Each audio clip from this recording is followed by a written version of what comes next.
All right, let's get it. Drive time Thursday afternoon, 14 minutes past the hour, 2 o'clock. Sean and I did a little extended crosstalk today, so we are a little late on the clock. Beautiful day, gorgeous day. Man, we've had some good fall weather, and the weekend is looking awesome. As of right now, it's about 62 degrees and sunny here in downtown Salt Lake City, Utah, right outside of our Broadway Media Studios. We're looking at about 60 degrees tomorrow. How about 64 degrees on Saturday?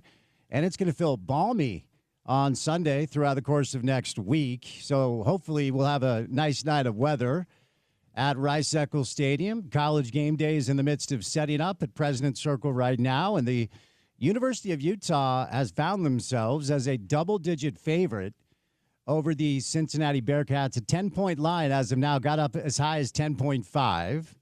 But as of right now, the line is 10. Going to get into the game today. We have some good college football guests to preview a big matchup on Saturday night. Cincinnati, of course, undefeated in conference play. The only loss they've had on the year was the first game they played of the season against Nebraska, and they have handled their business since then. 7 straight wins, 5 wins in conference, and they find themselves 7-1 atop the Big 12 table, along with Brigham Young. BYU resting this week.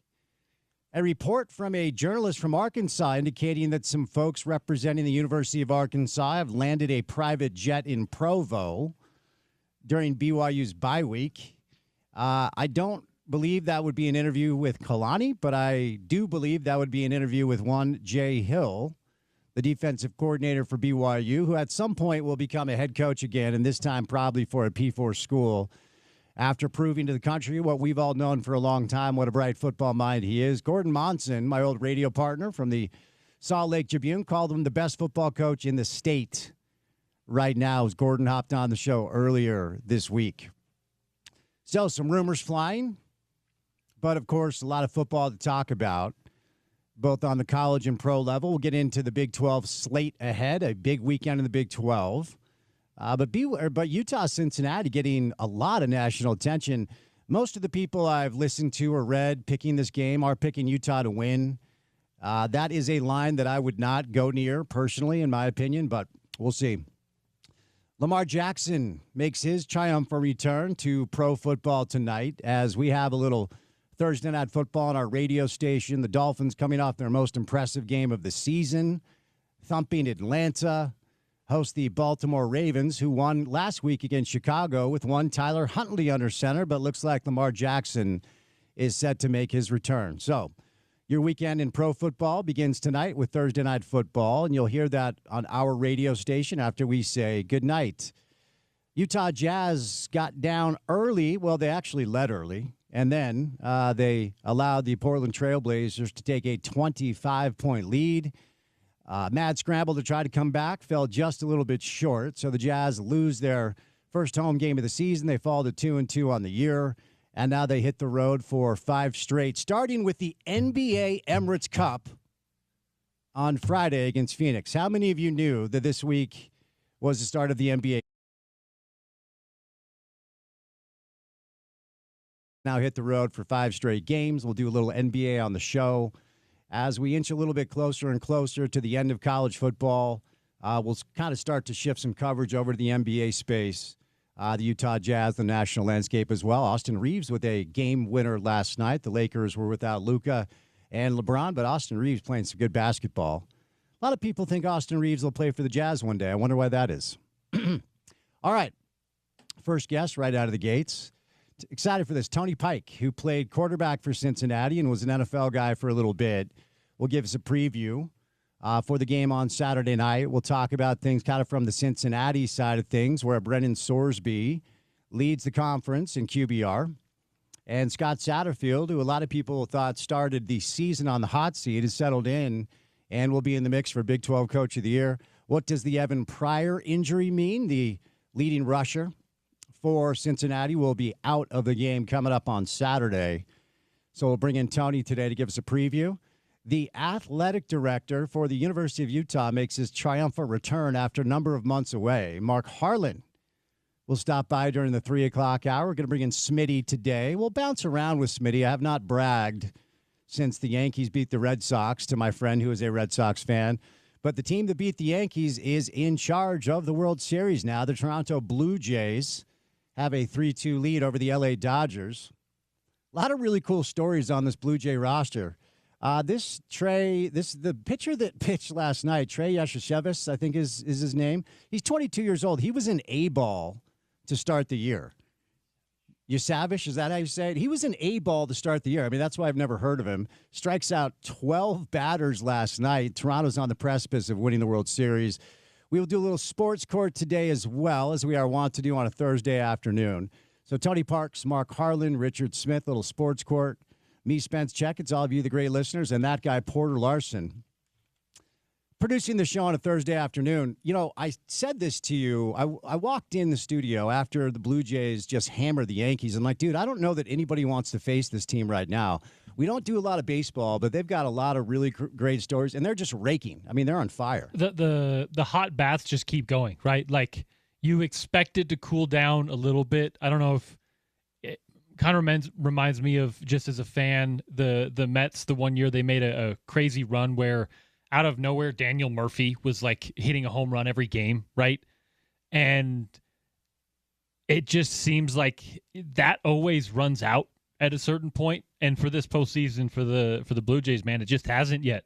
And now they're on the precipice. And to be honest, I would not be sad to see the Dodgers not win another World Series. No, I'm with you. So it's Yashevich. That's how you say this young man's name? Yeah, Trey Yashevich, 22 years old, who was an A-ball to start the year. Ohtani, Betts, and Freeman had 0 hits last night. That's not going to get it done. Night off tonight. We'll see if Toronto can close it out at their place coming up tomorrow night. So, jam-packed show, busy time of year. Thank you for making us a part of your day. Our first guest today will be Tony Pike, former Cincinnati quarterback, to preview Saturday's game. But before Tony rolls by on a Thursday afternoon, courtesy of our good friends, your good friends too at Prize Picks, it's time now for your opening tip.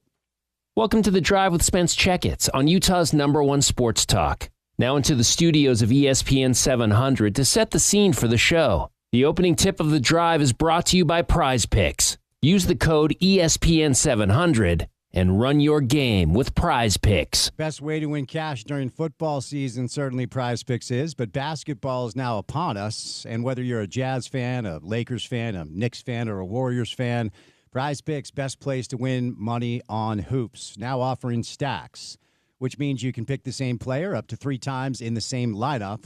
If you want to pick more on Steph Curry's points, 3-pointers, and assists, you can pick all of them in the same lineup, only on Prize Picks. You can follow other Prize Picks players directly on the app and copy their lineups in one click, whether it's a friend, a celebrity partner, or just someone whose picks you like. Hit the follow button and check out every lineup they create in the new feed tabs on Prize Picks. Step number 1 is to get the free money. Download the Prize Picks app today. Use the promo code ESPN700 to get $50 in lineups after you play your first $5 lineup. That's promo code ESPN700 to get $50 in lineups after you play your first $5 lineup on Prize Picks. It is good to be right. All right, the highly anticipated availability report was released for Saturday's game as Cincinnati rolls into town to take on the Utes. College game day will be here. Reminder, you got to show a valid UID card. Only current students with valid UID cards will be able to get access. They are have been setting up on President's Circle up on campus to prepare for the game coming up. I believe the pregame show is 7 to 10 if you want to go check it out. And then obviously the game is at 8:15 Mountain Time. Our pregame coverage will begin at 4:15 with Porter Larson and Trevor Riley. We'll have about 10, 11 hours of game day coverage with Bill Riley, Stevenson, Sylvester, and Scott Mitchell. The line moved all the way up to 10.5. It is settled right now at 10. Utah is currently a 10-point favorite over Cincinnati. Devin Dampier not listed on the availability report, so we are going off of the premise that under center will be Devin. Of course, Bird last week took over under center, and it was an absolute shellacking. Colorado had no chance. And we were talking off air, Porter and I, a little bit earlier. You have to wonder whether or not Devin technically, like, let's say that is a game they needed to potentially, I don't know, qualify for the Big 12 championship. If there was something on the line, or if Witt was concerned about Colorado, maybe Devin actually does give it a go. He was warming up prior to the game, and he stayed kind of loose throughout the course of the game.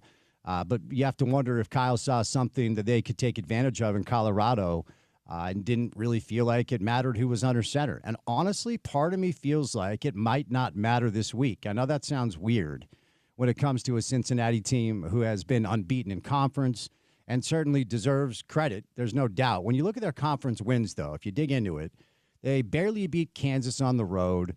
They actually were lucky to beat Iowa State at home. That was a battle. They barely got by UCF. Of course, they smoked Oklahoma State because everybody's doing that. And they're coming off a curb stomping of Baylor. But a lot of close games against teams that aren't all that formidable. And the blowout win over OK State, again, you got to throw that out the window. Because I know a lot of people are kind of confused, like, why is Utah a double-digit favorite over a team that's been undefeated in conference and a team that is ranked ahead of them?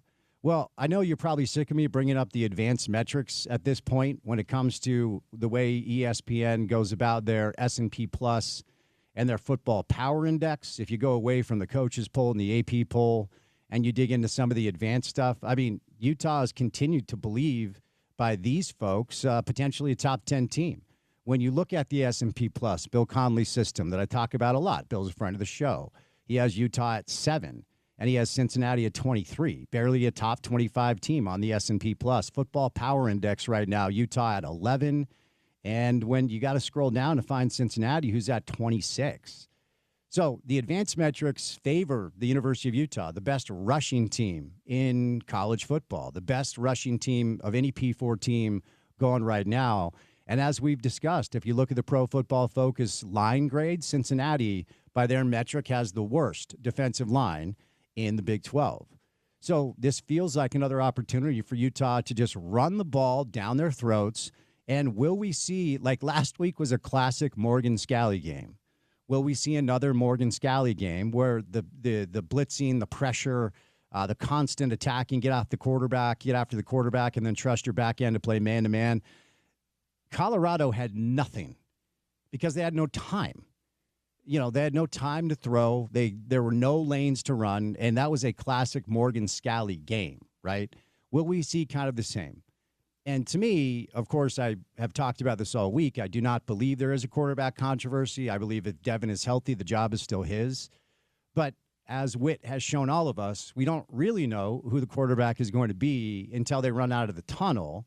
And honestly, until they run out of the sidelines to take the first snap as an offense, we will not know until Saturday night at about 8:15, 8:20. I don't think it matters, though. I think Utah wins this game. We'll give you our picks tomorrow night before we say goodnight. On Friday, we like to give you our picks for the weekend. I'll reiterate that I wouldn't touch that line, and I feel like most people at this point have landed on Utah winning, but a 10-point spread for a game like this, I think, is a little bit dicey. But we will catch a break, and we're going to break this game down coming up to get to know the opponent a little bit better. Tony Pike is our first guest. He played quarterback at Cincinnati, played in the NFL as well. So we'll learn more about the Bearcats. We're going to bring in Mark Harlan, the athletic director for the University of Utah. Smitty live in studio, busy Thursday show. It's good to have you with us right here on ESPN 700.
The athletic director from the University of Utah, Mark Harlan, in about a half hour from right now, so stay tuned for that. College game day is currently setting up at President's Circle up on campus here in Salt Lake City as the Utes welcome in Cincinnati.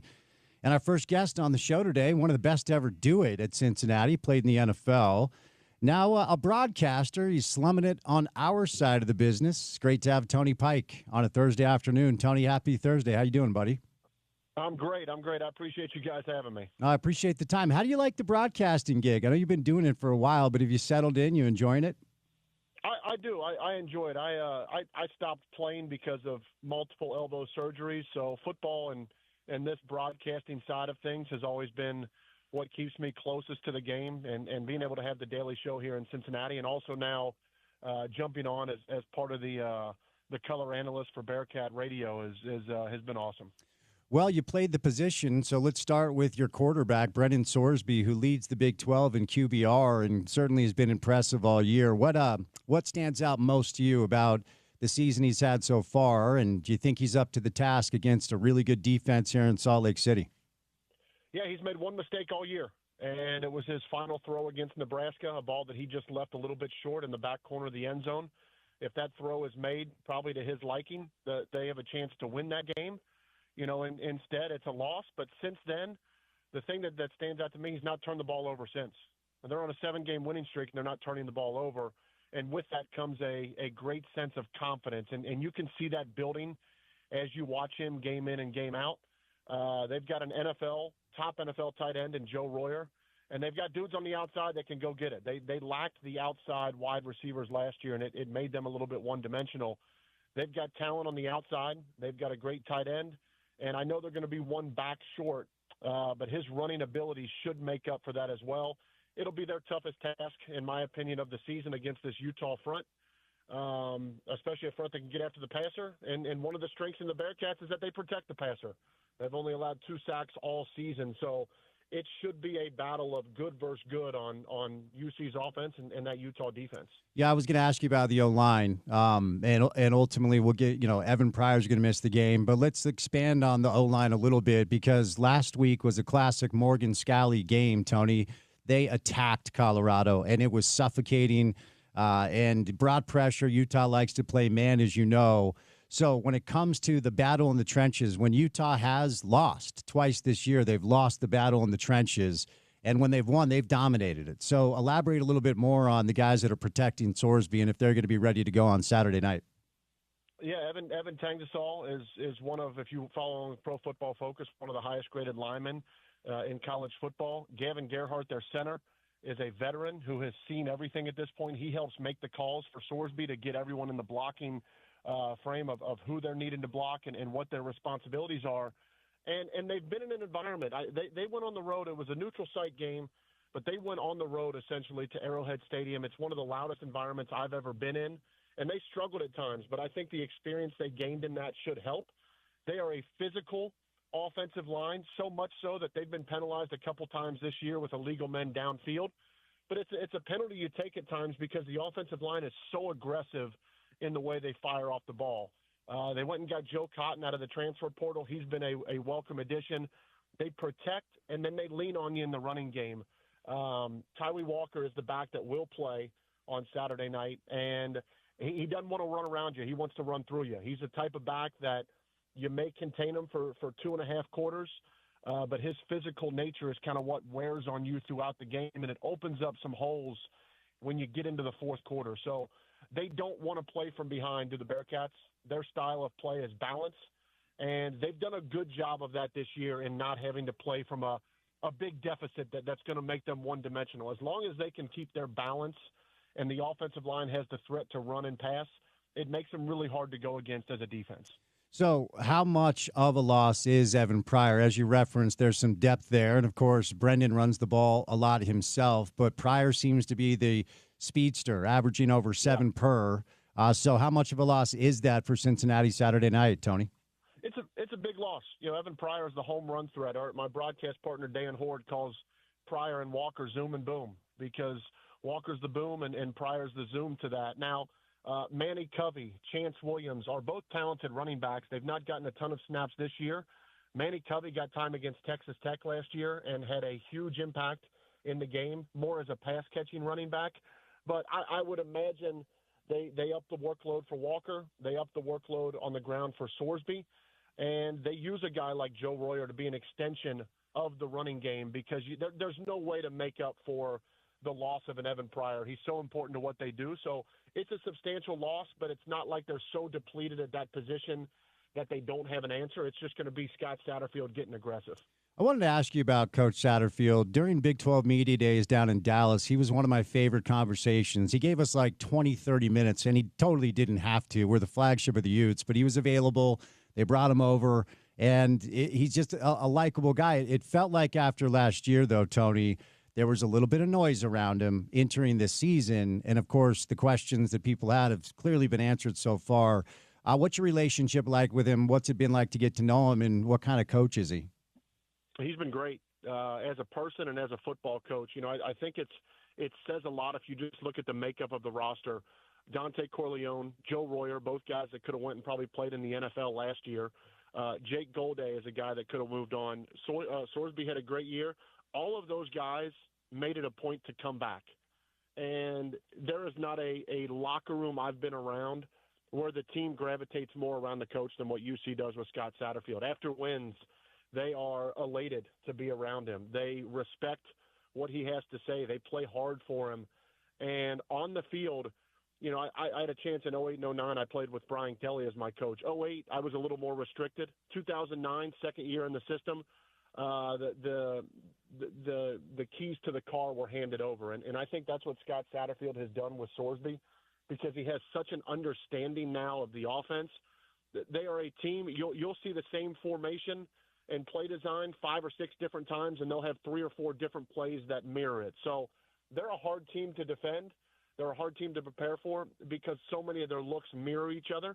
I think that gives opposing defenses a little bit of trouble. They've also been really good in those first scripted plays. I know Utah has been as well in defending it, but they've been really good in that early script, that first possession or two where they throw a lot at you and they get a lot of answers. Sat's been great in that sense, and I'm happy for him. I'm happy because the university gave him another chance, and they brought him back, which isn't easy because you hear noise. You're in the Big 12. You're expected to make a big splash. They hadn't done that. They started 5-2 last year, and they lost every game down the stretch. They found much more consistency, and they're just a much better created roster this year. You know, interesting that you brought that up, Tony, because a quick Google search indicates your former head coach might be in the news a little bit. I don't know if you've noticed with Brian Kelly.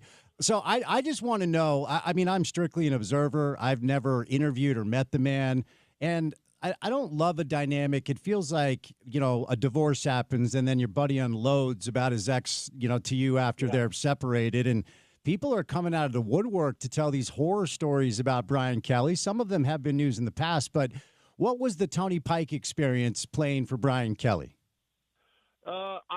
It's hard because I get the people person side of things. You know, I was recruited under Mark D'Antonio. His door was always open in the football facility. Brian Kelly's was not open as much, but Brian Kelly came in and he took UC from the I formation that D'Antonio had, and he put a spread offense in, and that's what I ran in high school. So he gave me an opportunity, and for that I have to always be grateful.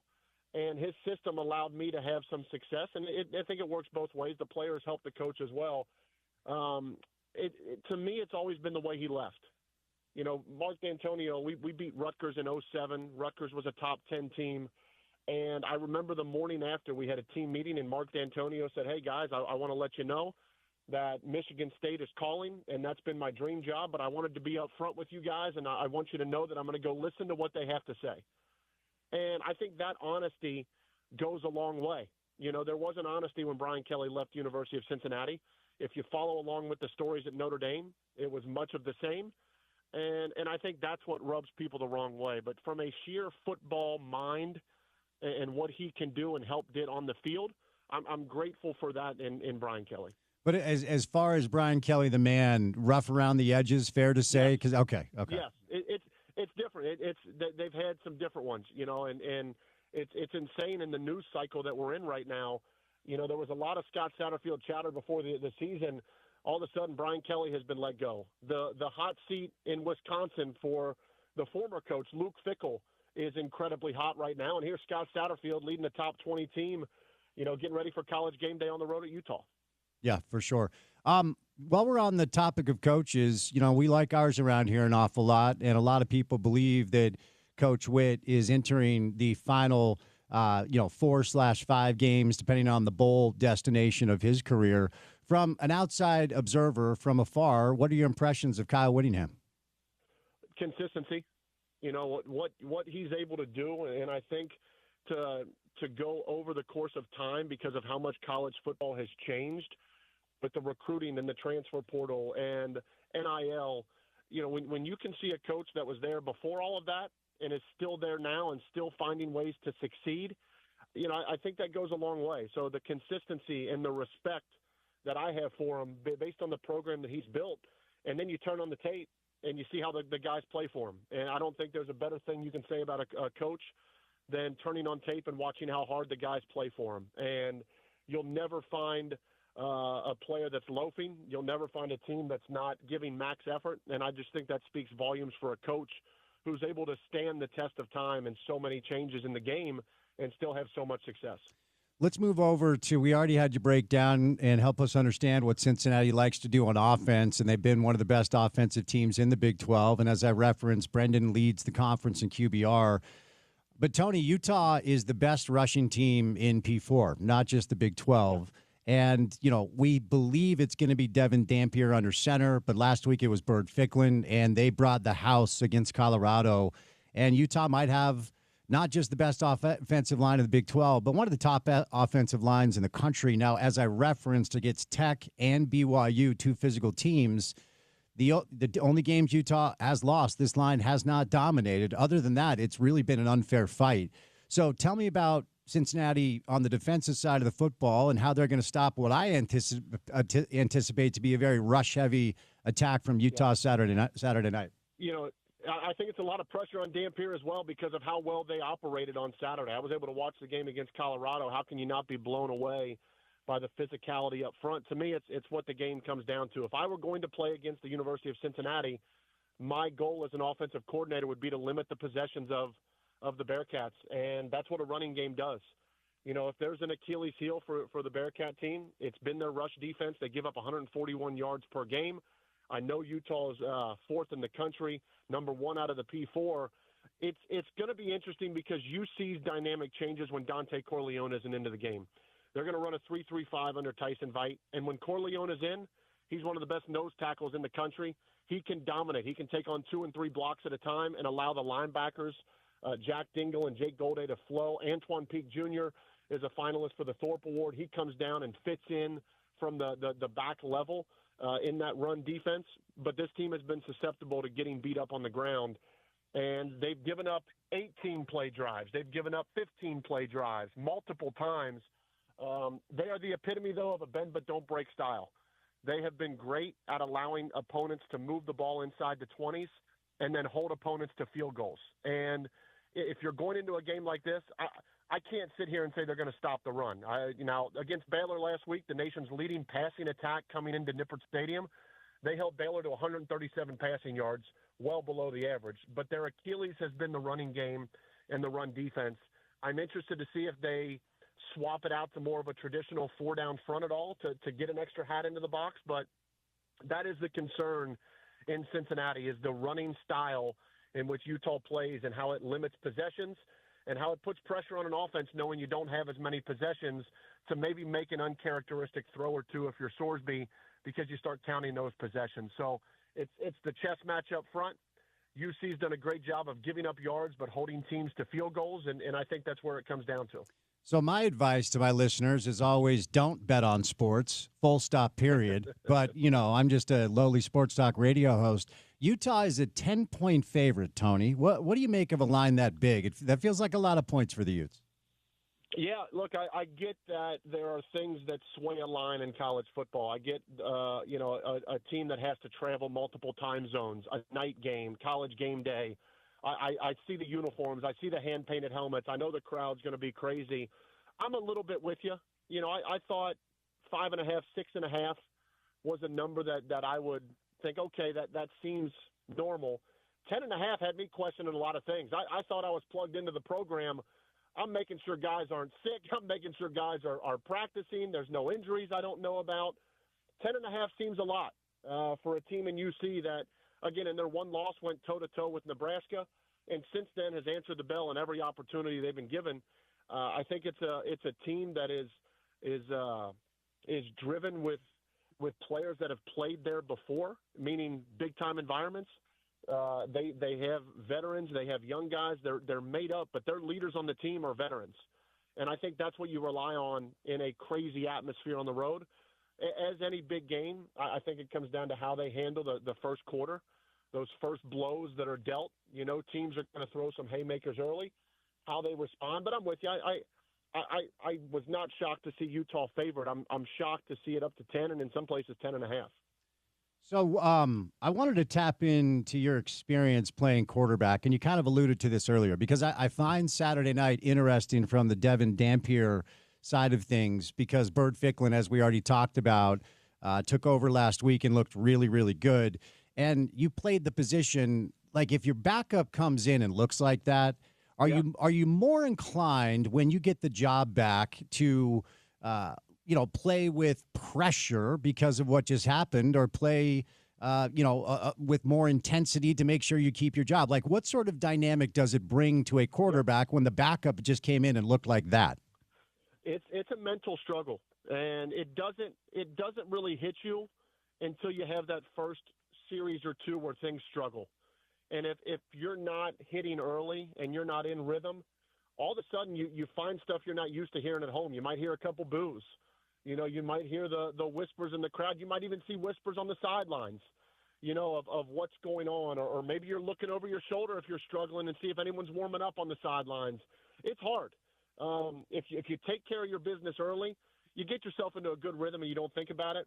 But if you go a series or two and maybe a 3 and out, and all of a sudden you can kind of hear the moans from the crowd and there's noise on the sidelines, it 100% can become an issue. And I think it's as pivotal a point of the game as anything else because of the success that Utah was able to have last week when he was out. Of course, with the landscape shifting nature of college football, new relationships are made, and this is a new one with Utah and Cincinnati. I just wonder what your understanding is as far as reputation of Rice-Eccles Stadium at night. The place gets pretty loose. Yeah, I mean, UC has what they call Nip at Night. That's the night atmosphere at Nippert Stadium, and it's always been one of the craziest environments that I've been around. But I've followed along. You know, we had a chance a couple years ago, played at BYU at night, knew that was an intense atmosphere. But I read it, I watch it, and I knew when that time came out that it was going to be a talking point because it's a Big 12 road atmosphere and a big time stadium, big time college football city, a ton of pedigree from the head coach, and I think at the very core of it, two teams that are playing really good football. How can you not sell this game? How can you not get excited about it? And then to put the icing on the cake, College game day comes into town. I mean, you look back to the start of the year, there were so many people that circled this college football weekend because of what? Penn State, Ohio State, Georgia, Florida. So many games that had these big-time implications. And we fast forward to now, and all of a sudden it's what? Cincinnati and Utah is the talk of college football. I know the atmosphere. I know the environment is going to be second to none, and I know there's a lot of people here with the Cincinnati program that are excited to be a part of it. Since I brought up the ever-changing nature of this sport, I always like to take advantage of having a former athlete on the show, and I don't mean to rub it in because certainly a quarterback that played at the level you did probably could have made 7 figures, right, when you were a college quarterback. And, again, I don't bring it up, to say, hey, do you wish you were playing now? But do you like what's happened to the sport? Are you concerned about the future of the sport, or do you feel like it's in solid footing? I think it's solid. I think at some point you got to find a way to cap it. You got to find a way to get a little bit of a control on it. But you're right. I grew up in Cincinnati, and I got to play here. I would have loved to see what the NIL checks would have looked like. I think my wife reminds me more than me of what they could have looked like and how things could have been different. But listen, I know the time and the physical and mental toll that football takes on these kids' bodies. And I know how difficult it is to be an athlete that is waking up and going to school and being a student athlete, and the amount that you give up to put on the show that you do each and every weekend. I'm happy the athletes are getting paid for it. I'm happy that they're getting rewarded for the work that's being put in. All right, Tony, before I set you loose, I'll just kind of phrase it like this. Again, Utah is now a double-digit favorite. Cincinnati rolls into Salt Lake City and upsets the Utes if they do what? They don't turn the ball over offensively. They score early so that they don't face a deficit, and they win in the red zone. You know, you're not going to go into a game, as I said before. You're not going in and you're going to hold Utah to 100 yards rushing. So don't even put that out there. You're going to give up yards. Can you force those drives where you do give up yards to end in field goals instead of touchdowns? And if you're Brendan Sorsby and you are getting limited possessions, go through your normal progressions. Find your rhythm and give yourself a chance to win. And then finally, UC's been excellent on special teams this year. Field goal, coverage units, punt units, they've been great.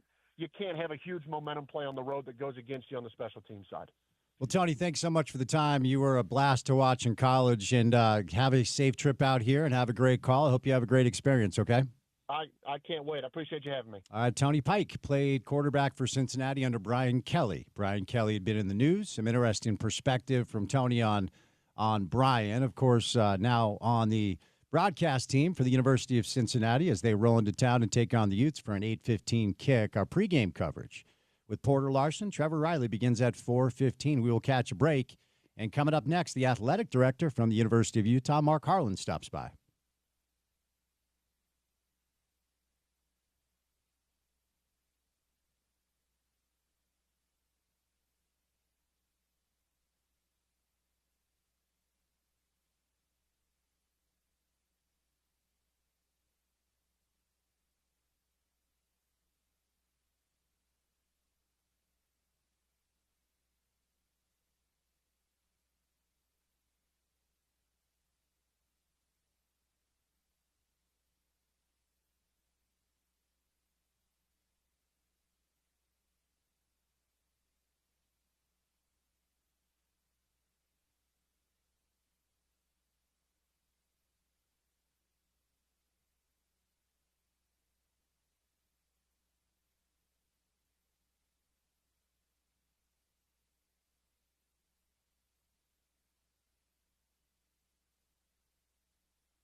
When we were, laying out the plan for this week, supporter, it's a big week. Cincinnati, game day.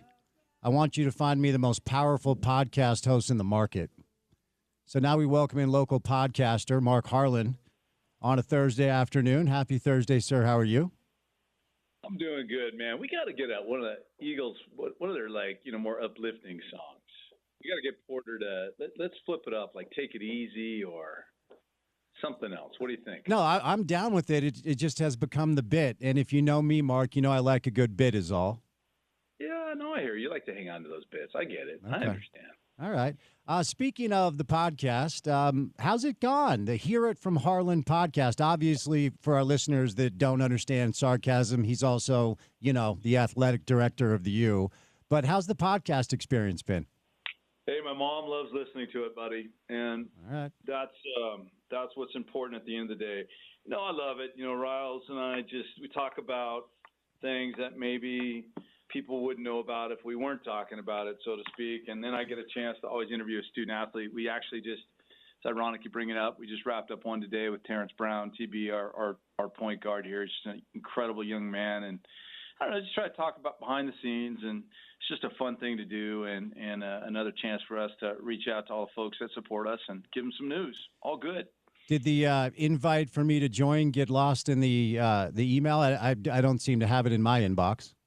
Well, you got to come and work for us, like Riles did. Oh, okay. Once you're inside the walls, then you're in. Okay. So you let me know when you want to be inside the walls. Okay, fair. Yeah, fair enough. If anything comes open, I'll ready my resume, Mark. But look, it's been a while. It's great to have you on. I always appreciate the time. How does college game day being in town affect the week for the athletic director?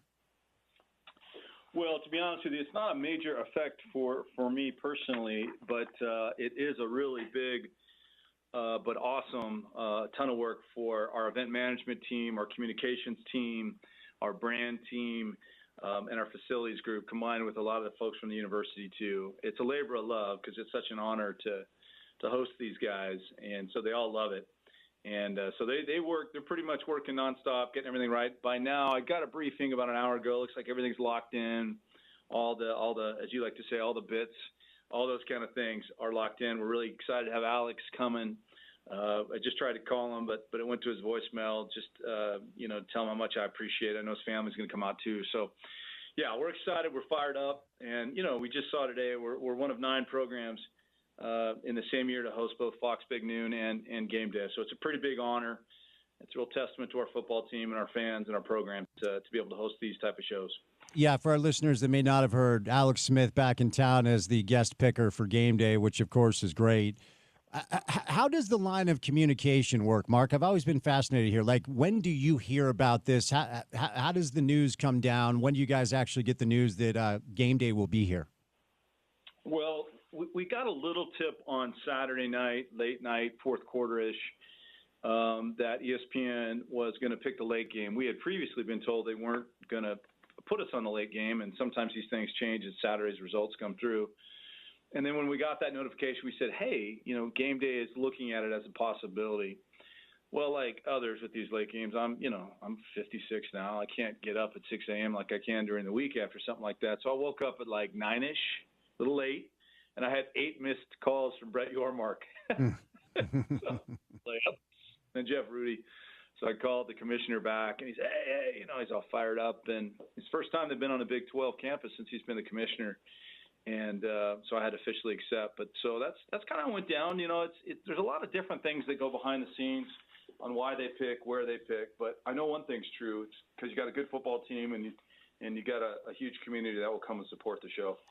Certainly, and when it comes to how good this football team is, it's been an interesting season, Mark, because typically I'll try to formulate an opinion early on, and then that opinion changes based off of results, or certainly the last couple of years based off of injuries. But with this team, I feel the same way today that I felt to start the year, and that is you're really good. And I know people might get sick of me bringing up the advanced metrics stuff, but FPI and S&P Plus, the advanced metrics on ESPN's college football coverage, has you guys basically as a top 10 team. One is 7, one is 11. Now, look, the losses are the losses. You can't run from that. But do you feel like we still have a top 10 team up on the hill? Top 10 is always hard to say. When I was on the CFP, I could look at all these different datas. I do think winning and losing matters, and I can't really say, we're in top team. What I can say is some of the performances I have seen on a majority of the time we've played have been some of the best football I've seen since I've been here. I mean, some of these stats of playing some of these games, Arizona State, people seem to forget pretty quickly. They came in, I think, ranked 16th. They didn't have their quarterback, but I don't think it would have mattered that day in the way we played on both sides of the ball. I think our margin of our 6 victories is the highest of anyone in the country. I think it's up to 25 points per game when we win. So it's been a really interesting thing. Obviously, those 2 games we lost were disappointing, and those teams were really good. I mean, I think both those teams have proven that, one loss between them. And maybe we weren't at full health. Maybe we were never really at full health sometimes. But it doesn't matter. You got to win everything every time you try to play. But you know what? We're a really good team. Both sides of the ball, very balanced. To see us in, top 15 categories in both offense and defense. Really solid special teams this year, led by a Hall of Fame coach. So we're excited about this challenge. Cincinnati's really good. I was looking at all their stuff yesterday. This is going to be a fight. So now that we have a good sample size to talk about your offensive coordinator and your quarterback, and of course, Bird took over last week and it went really well. I mean, my goodness, that game was basically over even before halftime. But what have been your impressions? And look, this is kind of a model, Mark, across the landscape of college football, where I think 5 different schools hired an offensive coordinator and then able to lure the quarterback from the school the offensive coordinator was at, and it's worked at a very high level. What have you seen from Jason and Devin? Yeah, they'll start with Jason. I mean, I think Jason has just been everything that we thought he would be, and even more. Incredibly cerebral in his approach. I love the way he calls games. I love the way he teaches, and I love the staff that he's assembled. Obviously, some folks that were retained. Jim's a great example of that. And others, and then the guys that he brought in. I mean, it's just, if you go to practice, it's just a lot of juice, a lot of teaching, fast, not a rep missed. And it's just, it's a real kind of fine oiled machine, right? And what we've seen, when it's really in that 5th gear, it's something to behold. Devin, I think, has been amazing. I mean, he just got here in the spring, took leadership of the program quickly, didn't come in here with anything but a lot of humility, excited to be moving up to the Big 12 conference and being at Utah. And just, we got some seniors on that offensive line and just they coalesced around him quickly. He's tough as nails. I mean, he really is. And just a great young man. And that room is solid, obviously, as we saw Bird last week. And so we're excited about everything the offense is doing. And on the other side of the ball, I've been equally impressed. I mean, we've just had I think we're holding opponents to 14 points a game. I think we've played a tough Big 12 schedule. Morgan's doing his thing. And I did call Morgan this last week. We were texting or something. And I mean, I think that was more blitzes that I've seen in the last 5 years. Yeah. He was laughing. He just said, yeah, we just saw some things we wanted to get after. And every time we did it, it just seems like it was just even more successful than we could have thought. And I just love that. We're willing to try whatever works to get the job done. And great head coach with 2 elite coordinators gives you a real chance. Classic Morgan Scalley game last week with the pressure and then just relying on man coverage in the back, and it worked. There's no doubt. I hate to bring it up, but I haven't talked to you since the trip down south where BYU was able to get that done 24-21, and that's 3 straight now to your rival, as you're well aware. What were your takeaways from that game driving it back up here to Salt Lake? I think that was a tip-the-hat game. You got to give them a lot of credit for the environment that was down there. I mean, it was loud. Students were completely when our team arrived, walked in the stadium, the student section was already filled after having a long morning down there with Big Noon. I thought they did a great job, and I thought our guys did a really good job of managing through the noise and managing through those things and fighting when it gets frustrating when you're moving the ball and you can't score. And I thought the guys really stood together, stood tall, kept trying to crack through, and finally did in the 4th quarter. I was real proud of them that they were in a position to win the game. Obviously, again, you give BYU credit for bouncing back from that. I mean, I just thought it was a heavyweight fight with just elite coaching on both sidelines for sure. And, a game that we just didn't get. Obviously, it hurt a lot, but I was really impressed, again, at how our guys bounced back. Because, we can go a couple different ways after a tough game like that. And our guys bounced back and showed a lot of fight, and real proud of their efforts since that game. The Monday morning quarterback nature of this job is something that I always chuckle at and sometimes roll my eyes at myself because I don't know the team as well as Kyle does. I don't know football as well as Kyle does, and I readily admit that. But when things don't work, we do try to discuss it to figure out maybe if a different approach would have been better. And if you convert even one of those fourth downs, let alone two of them, and score touchdowns, Kyle looks like a genius, and the margin of error is so razor thin. But what did you make of the aggressive nature of your head coach and the play calls and such? Well, I just love having a coach that, believes in his staff and believes in his players.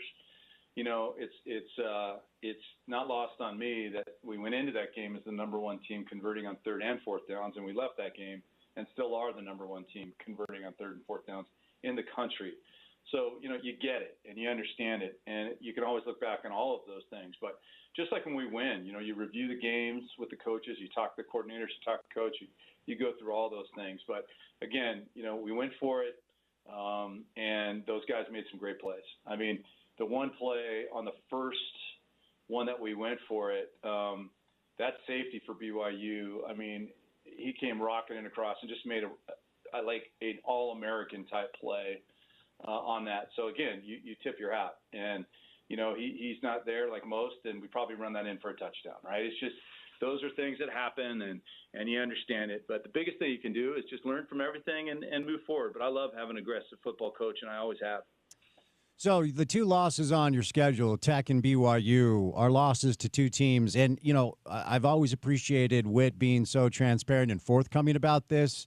When it comes to the spend of Texas Tech with Cody Campbell in the offseason and the NIL initiatives that have happened down in Provo on both the basketball and the football side of things.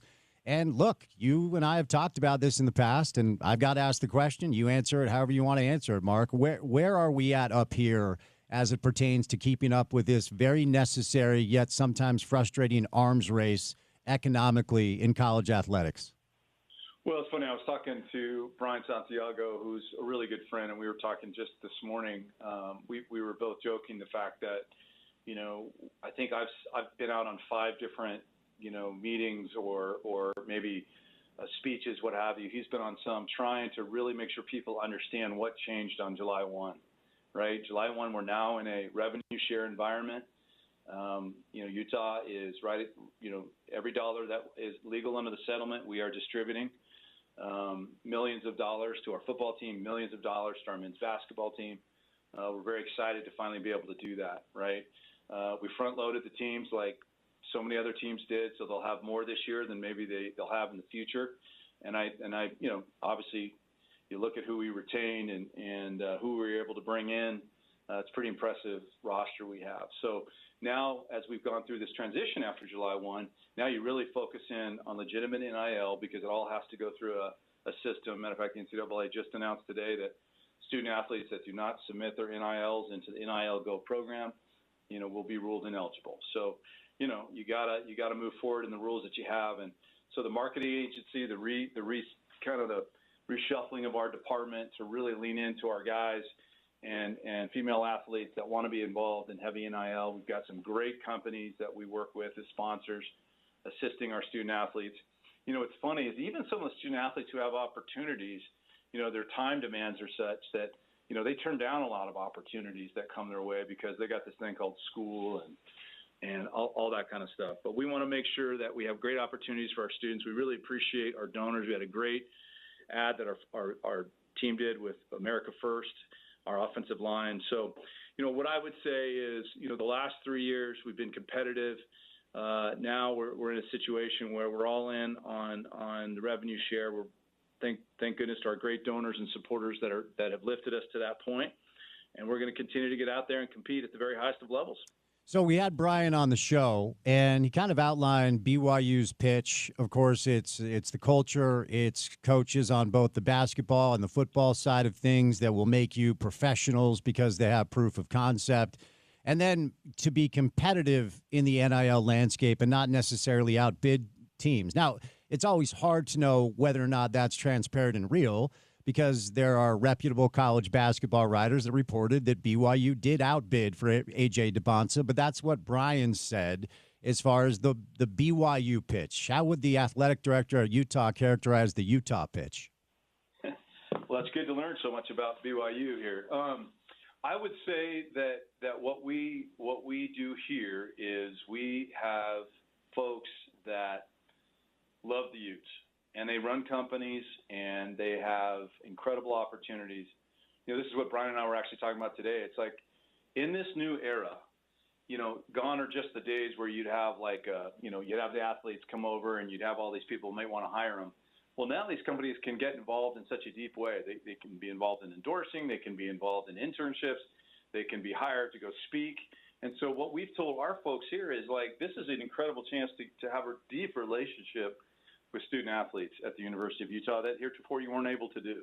And so that's what we're really seeing. We're seeing across a lot of our sports, obviously with the kind of folks that we have here. And also they're starting to see the ROI when they're involved with our student athletes. So, that's the pitch along with the great revenue, great revenue contracts, along with the great education and the incredible coaching that they'll have here at this university. So all of that's leading to us to having some great student athletes come here. And obviously the main thing is the ones that we really appreciate and doing all the work. Those are the ones we want to retain going forward. Well, I'm happy I could teach you about the BYU pitch, Mark. I just figured you listened to the show, so you heard the interview.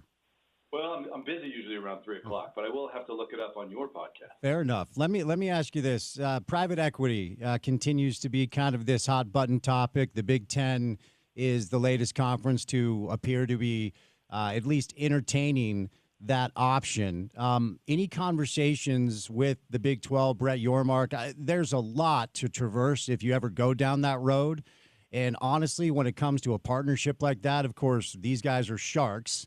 And you don't want to give up something as valuable as tremendous equity in your program as this sport continues to grow and live TV rights. The money continues to be bigger and bigger and bigger. But any conversation in that direction, whether it's the Big 12 or Utah specifically? Well, I would say with the Big 12, I think Brett Yormark and just the kind of person he is, I mean, when I first met him, he said, as we confront these challenging and opportunistic times, we got to look at everything, and nothing should be, dismissed just because of previous opinions or what have you. So I think there was a pretty good dive looking into opportunities on private investing. And I would even say going further back, Larry Scott brought some of that back into the Pac-12 in 2018. When I first got here, the presidents looked into it, and at that time decided it wasn't something that they were interested in. So, that kind of happened in the Big 12, although we're continuing to explore anything that makes sense. Can't speak too much about the Big 10, although I think they're just kind of doing due diligence if something makes sense. When it comes to, University of Utah, I think what I've been really clear on this is that we need to look at anything that we think can help us win and sustain our success. And it's the same stance I have. If there's something that makes sense and the president believes in it and our board believes in it, then we're going to pursue it because I think we owe it to our fan base to make sure that we stay at a high level, we compete on the biggest stages in all our sports. But it's got to be the right fit for the University of Utah, and it's got to be a smart deal. So I would say I wouldn't dismiss anything at this point. I think more than anything, we just want to make sure we're at the forefront of what is a new day in college athletics for sure. We'll end on this. I had Coach Witt on during the BYU-Utah week, rivalry week. And in the past, I've kind of gently alluded to whether or not he's approaching the exit door. And, in the past, he has not necessarily been willing to really even engage. And it's not something that I make a topic day to day, but really for the first time, his wording was, well, I don't want to overstay my welcome. People, you alluded earlier, folks that are behind the wall, and I am not. I am on this side of the wall, and people a lot more plugged in than I am believe that we are seeing the final 4/5 games of Kyle Whittingham as Utah's coach. Any insight there? Well, it's just like anything. We talk all the time, and he's always been real good about this. Like, he is in the middle of it. And these are 100-hour plus weeks, and trying to to win these games, and it takes everything. As a leader of 65 plus employees and 100 men every week, so he kind of is such a thoughtful guy that when the time is right, I'm sure he'll talk to his family and he'll let me know. I mean, that's the way it's been. Since he first talked about that 65, which he jokes sometimes, maybe he shouldn't have said that, but he is such an incredible person. He's just iconic to this university and always will be. But it's fair to give him the space to be thoughtful about what he wants to do. It is amazing how he looks better every year. I mean, it's an amazing thing. I mean, he just loves this team. He's very happy, and he's doing a great job. And he'll let me know when he's ready. I lied because I'm a basketball guy. As we get ready as we get ready to tip off, I mean, I continue just to say, like, look, you got to long game this if you're a fan. Do not, and I think AJ's the guy. I think it was a great hire, and given time, I think he'll settle in and we'll build a roster and be back to being competitive at a very high level. But what should expectations be right out of the gates as we get ready for college hoops, Mark? Well, I think anybody that came and watched the Nevada game saw what I saw, which was a very athletic team, sharing the ball, sprinting up and down the court, and you could tell they were well coached. And that's important. And I think that that's what you can ask for. These guys all got together in May, June, and it's been nothing but really, really hard work. Getting the roster assembled. Wes did an amazing job with Alex and getting these guys here. And we got a lot of really, really good basketball players. Now they have to come together as a team. I give Alex a lot of credit for playing Oregon up there last week. Started off really slow, but once they got their feet underneath them, they battled all the way to the end. And so I'm excited about what we're going to see. And I think we're going to see both Alex develop as a coach. He loves to talk about that and this program. We all want results. We all want to win every day, everything we do. And we're going to see some really good wins this year. I'm convinced of it. But we're also establishing a new way of experiencing Utah basketball as a student athlete, and the kind of time, kind of data, kind of support they're getting in terms of being surrounded by just so many professional folks that care for them deeply. These guys have been great in the classroom, and they've certainly been great in practice. And as I mentioned, I was with TV today, and I can't wait to see his energy infect this team. And I think I'm really grateful for all fans. We renewed it like 95%. We got a lot more tickets sold this year, and it tells me that people want to come out and want to help support Utah basketball get back to where it should be. And we're very, very focused on that. And Alex has been absolutely terrific. High energy Eagles next time, Mark. It's a busy week, so I'll let you go. I appreciate the time, sir. Be well, okay? All right, man. Appreciate you. Thank you. Okay, Mark Harlan, athletic director for the University of Utah. We'll catch a break. Coming up next, Richard Smith, live in studio.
But the list of teams that the feds released that were involved in the game fixing portion does include the Portland Trailblazers.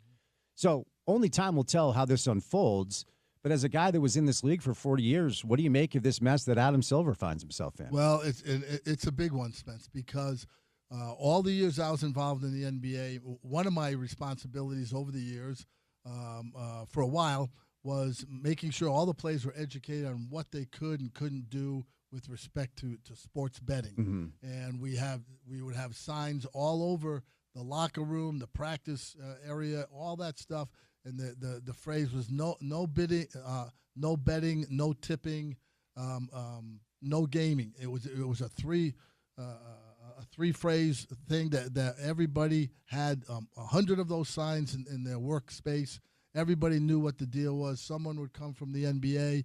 They would give a 45-minute tutorial during fall training to make sure everybody understood, what you can and can't do. You can do like Pete Rose used to do all the time. You can leave work, and if you're in a state that has, horse racing, you can go to the track and you can bet on the horses. Okay, you can get on a legal sports book if you want to bet on a baseball game. You can do that because it's not part of your sport. As long as it's above board and legal like anybody else, you could do that. But you cannot get involved in anything to do with basketball, period, end of story. Can't do it, can't talk about it, can't do anything about it. And everybody knows, and that's the big thing. I don't know about Chauncey Billups. I don't know how that's gonna play out.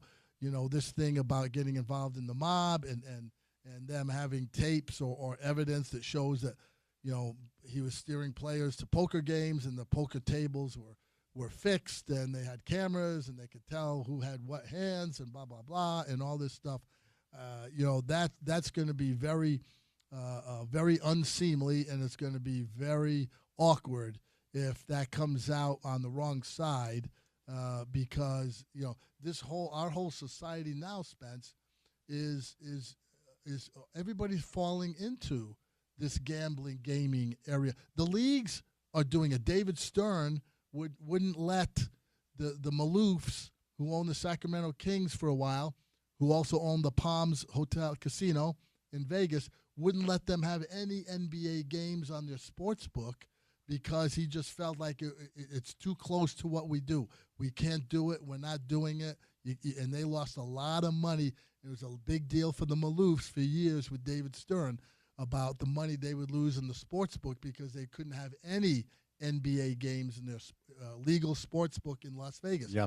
Now, the NBA, Major League Baseball, the NFL, they all have a deal with gaming companies, whether it's FanDuel or DraftKings or MGM Bets or whoever it is, and they're getting a piece of the pie. And you're watching games, and you're in the middle of a game, and the announcer says, Spence Checketts is up at the line here. There's a prop bet going on right now. Yeah, it's live action. Misses one of these two free throws, you can get 5-1 on your money. What are we doing? Yeah. I mean, and then something like this happens, which is obviously egregious, and if it turns out it is, it's planned and blah blah blah. But what are we saying in general to everybody when you're saying, hey, you can't get involved? However, we're going to run 10 ads during the game tonight to tell people to go ahead and bet and do it. It's a slippery slope. I think David Stern knew it would be, and now you're going to get stuff like this, and it's good. I think at some point you're going to see some kind of a domino effect where they're going to uncover some other stuff, whatever that is, and it's awful for him right on the heels of the Steve Ballmer, Clipper, Kawhi Leonard thing that he was dealing with that kind of has taken a back seat at the moment, but those are not the things you want to start a new NBA season having to deal with. No, and we talked about this when this stuff became basically legal everywhere. Now, sportsbooks legal in 38 states. We're one of the states where it's not legal, but you can play some daily fantasy stuff, and it essentially is accessible to everybody everywhere. The Athletic did a in-depth study, and their number is 70% of college males have a betting app on their phone. And, they went through anecdotes where your buddy Steve won $20K on a FanDuel lineup, and you're like, wait, I could really use $20K, so I want to do that. And suddenly everybody is doing it. And Real Sports with Brian Gumbel, which is no longer on the air, which is too bad. It was an HBO show that I really, really enjoyed. I thought it was great. Yeah, I loved it. And unfortunately, that type of journalism isn't clickbait, TikTok 30-second stuff, so they took it off the air. A couple of years ago, they did a piece on gambling on European football or soccer here in America and how the UK essentially had to get in front of it because people were losing their homes. People were taking a second mortgage out on their homes and putting it on an Arsenal match, and suddenly they're losing their homes. They're losing their families. So the UK actually did put regulations in and kind of did away with it because of the chaos it was causing societally. I'm afraid we're heading there. And at this point, I know we're a capitalist society, but if you're the NBA, you just signed a $76 billion TV deal. Is it really worth it to have a couple of $100 million coming in from DraftKings when it's potentially causing people to question the integrity of your game and potentially causing chaos in society where families are at stake if the dad can't get in front of a gambling problem and suddenly you're losing? I don't think this is going to end well, and I would really love one of these leagues to actually take a little bit of a stand and say, you know what? No, we don't need the FanDuel money. We do not need the DraftKings money. We signed a $76 billion TV deal, and we have several other sponsors that actually have a moral code that pay us hundreds of millions of dollars every year. Maybe that's pie in the sky, but I'd like to see a league take a stand because I think this is a really, really dangerous area we find ourselves in. Well, and look how fast it's happened. Just in the last several years, how much this is proliferated into our daily sports viewing.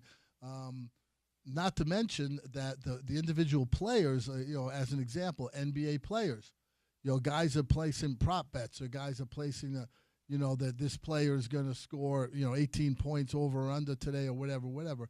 And then they don't hit that mark. And the players get in the locker room after a game and they have their team meeting. And then as every player does before they even get in the shower, I can tell you this is the protocol.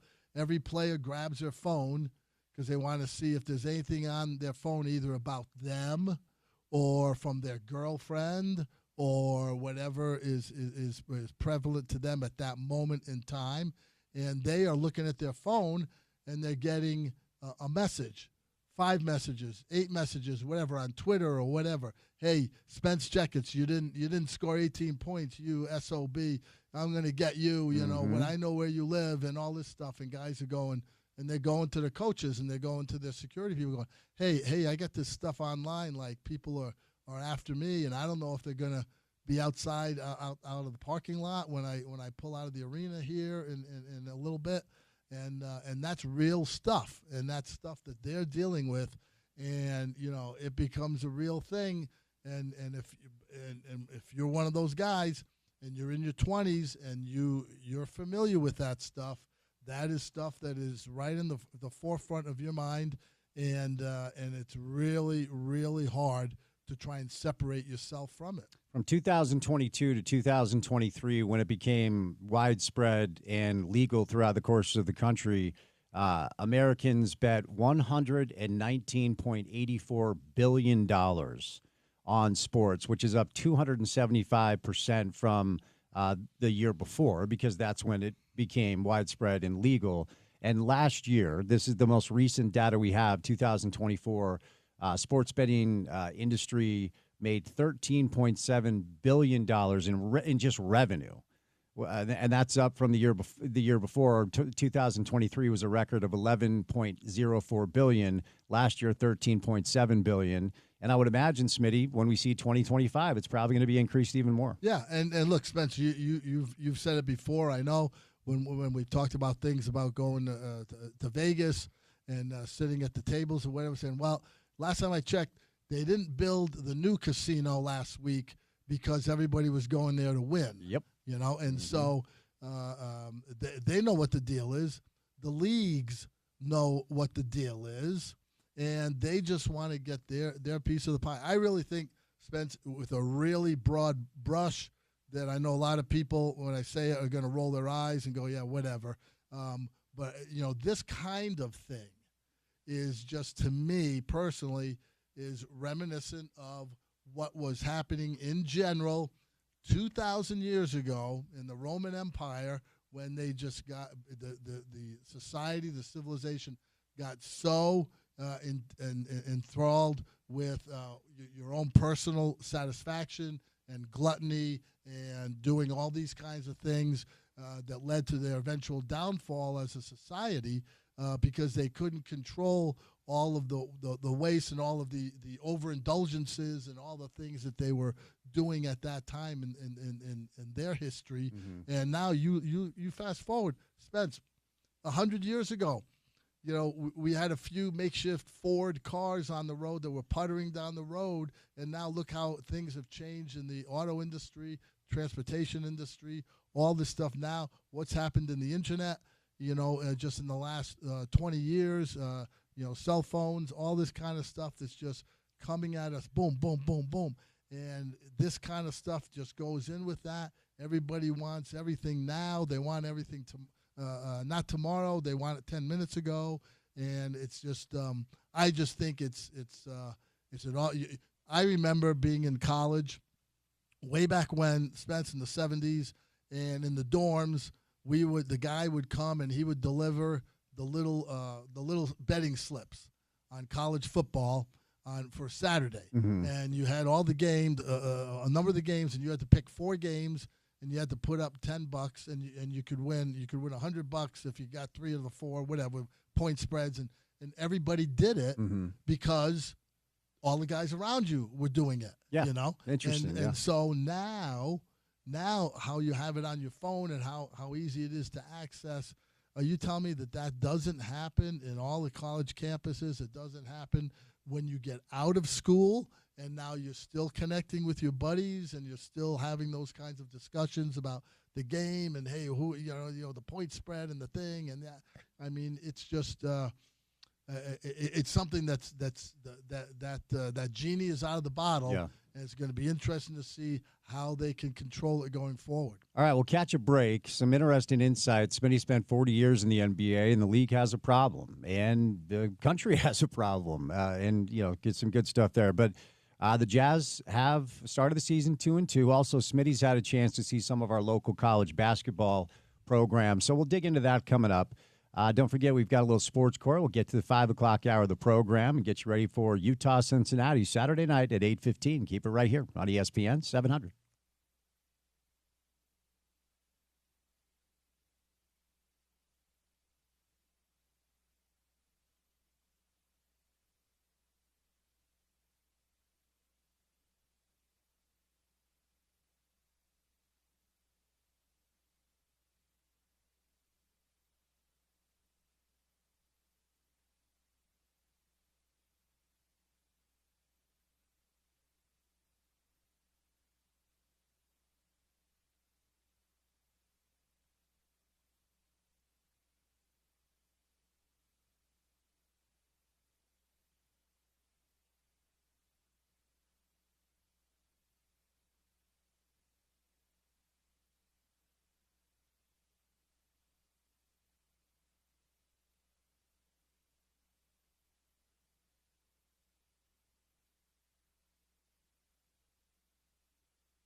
All right, we got Smitty live in studio, the triumphant return after a number of weeks away. And, of course, basketball season is here. Still very much football season as well. University of Utah will entertain Cincinnati on Saturday night at 8:15. Our pregame coverage begins at 4:15 with Porter, Larson, and Trevor Riley. Utah's a 10-point favorite.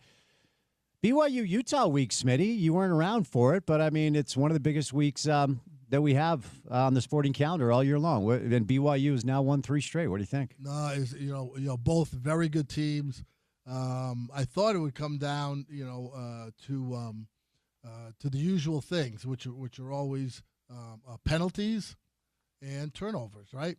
And BYU won the turnover game 2-0, and I think the 2 meaningless penalties, I think right near the end, the BYU got, but I think up to that point when they were still quote playing the game, I think the U had 11, if I remember off the top of my head, 11-3 in penalties. 12 total to 6 total, but you're right. There were a couple at the end. I remember early in the second half, they showed Kyle Whittingham on the sideline yelling to one of the referees, 8-0, 8-0, whatever. And, but that's what happens. Hey, BYU played, as they like to use the phrase, a clean game. And I thought if that game is played again, it's going to be the same kind of game. Either team could win. I think they're both very good. BYU is having, to this point, one of those magical years like the U has had in the past where you play 7 or 8 games that you feel pretty comfortable that you're gonna that you're in control most of the time and you're gonna win, and then you have 3 or 4 other games that are battles and it's going back and forth and you don't know what's going to happen, and then you get a play which is either a fumble or you get a bad penalty at the wrong time, or somebody gets an interception, or somebody breaks loose behind the defensive backfield for a 65-yard, throw and run, something like that that keeps your magical year going. It just seems like BYU has one of those things going, with the fact that most of it, in my opinion, is just because they're a very good team. And that quarterback, Bachmeier, he looks like he's the real deal to me. Player. Like he's a competitor that doesn't mind getting his nose in there, and which of course we've heard time and again. That's why he wears number 47, for his fullback days. But he just makes the plays, and I think they're both two really good teams, and it's fun to watch the games. Had 3 guests on the week after that. Because the big topic was Witt deciding to go for it on 4th over and over and over. And, the hard part about analyzing that is you're half a yard away. It's razor thin. If you convert 1 or 2 and score 7, you're a genius. And, stuff like that is, is a little bit silly. Always. But, 3 different people said it felt like that was Kyle coaching his last game against BYU. Do you have any insight in there? I mean, you're plugged in up there. Do you think we're seeing the last 4/5 games of Witt at Utah? Yeah, I don't know. I don't know, Spencer. It feels like, to me, I have nothing to go by. Strictly my own gut feeling and what's happening in general. But it seems like that he would want to go out on a positive note, wipe out the bad taste in his mouth from how things went last year. With the Cam Rising injury and everything kind of fell apart like dominoes after that, and I think he wants to have a good solid year and finish. If he can finish 9-3, if he can finish 10-2, which I think to me it might be a little bit of a stretch. I don't know, but they got 4 games left, and they're gonna have a big game Saturday night against a top 20 Cincinnati team. But if they can do something like that, whether that's a Big 12 playoff or whether that's a good bowl game or whatever, I think then he'd probably look at it and try and figure out, okay, do I want to go through this again, or is that good? Do I go 9-3, get in a bowl game, win a bowl game, finish 10-3?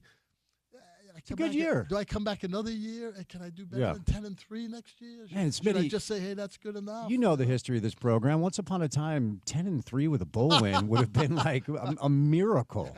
You know, no, exactly. Maybe right. that's what Witt has done. He's kind of spoiled. Well, he's raised that bar. Yeah, exactly. No. That's exactly right.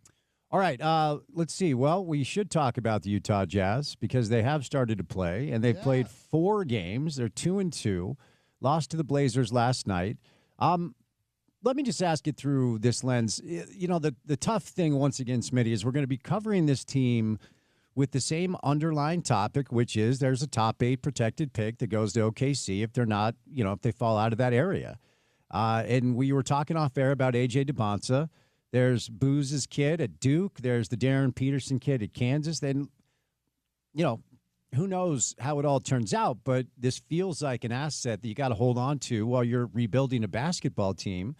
I've heard a lot of people say even if Will was to play their best players 82 games, 48 minutes a night, they don't think they're good enough to win more than 20, 25 games in the West. I don't know, but it has been, I would say, a more entertaining start to the season than really most of all of last year from my prism. What do you make of the first 4 for the Jazz? Yeah, I think I was at the game, the last couple of home games.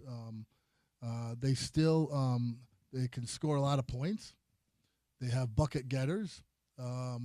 They still don't play any defense. They still turn the ball over. Okay, it's 4 games. So 4 games out of 82. So they're just getting going. But the one thing I heard Coach Chiesa talk about earlier today on the station, and I agree with him 100%, is that they've got to figure out the turnover battle, and they've got to figure out defensively what kind of team they want to be, because otherwise those things are going to keep haunting them, and they're going to have games exactly like the game was last night, which they had many of those games last year that they lost 140 to 135 or whatever it was. And, and they score a bunch of points. I mean, look, Portland had 80 points, 79, but 80 points last night at halftime. Come on. At some point, you've got to have some kind of personal pride. But then I'll tell you, Spence, the NBA game is I was talking to a scout yesterday at the game who's in town from another team scouting the Jazz, who they'll be playing next week. And he was saying, I said, hey, how's the advanced scouting going now? He's been doing it for a long time. And the advanced scouting, for our listeners who aren't familiar with, is a person who goes around and scouts upcoming opponents for their team and prepares a scouting report based on what the other team likes to run, who their dominant players are, what plays are most successful for them, and all that kind of stuff. So you put that into a scouting report for your team to prepare to play that team. And he was telling me that, it's changed a lot over the years because most teams aren't running very many plays now. Now the mode in the NBA is to just come down and everybody's scouting us. Everybody's got film of every game. So we don't want to run particular plays because the other team knows the particular plays because they've scouted it and they've prepared and all of that. So what's the counter to that? The counter is to go helter-skelter, to go 5 out, to go draw and kick, to try somebody get an advantage. If they don't get the advantage, kick it out the weak side, see if that guy gets an advantage, and it's like a playground game. And that's what it was last night. Guys are flying up and down the court. Threes are flying all over the place from both teams. That's how most of the teams in the NBA are playing now. It's a helter-skelter thing. It's very little defense.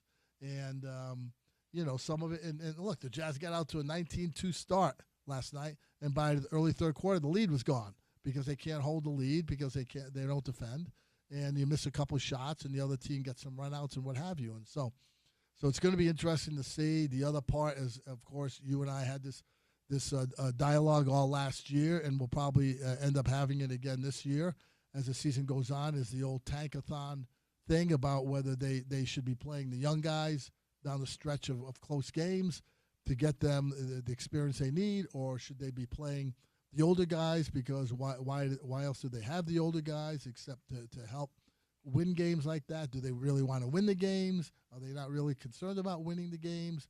And they're going to get to that same juncture again, Spence. I think after the trade deadline, they're going to be looking at March and April going, okay, are we going to try and get in that bottom 8 so we can hold on to that draft pick?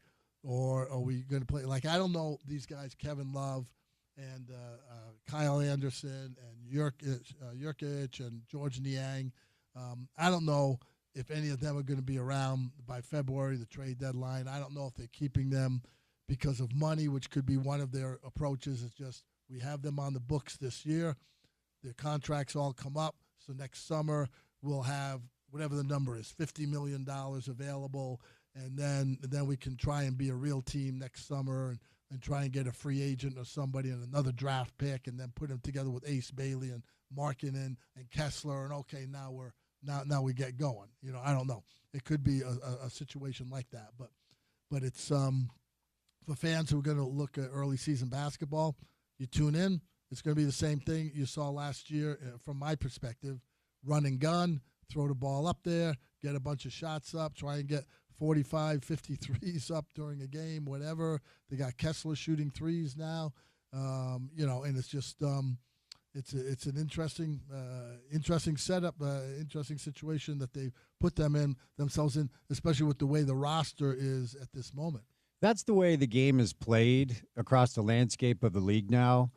Is there any advantage to a team that wants to zig when everyone else is zagging? I mean, is there a smart head coach out there that's like, no, we're going to – okay, if we've just accepted, and for me it's begrudgingly, what the regular season in pro basketball is going to look like, is there a coach out there that could potentially say, you know what, we're going to run some things? Yeah. And then could potentially actually get an advantage? Yeah. Or is this just the deal? Is this just the deal now? No, that's a good question because most of the teams now are being run by the analytics department, and so they tell you how you should be playing.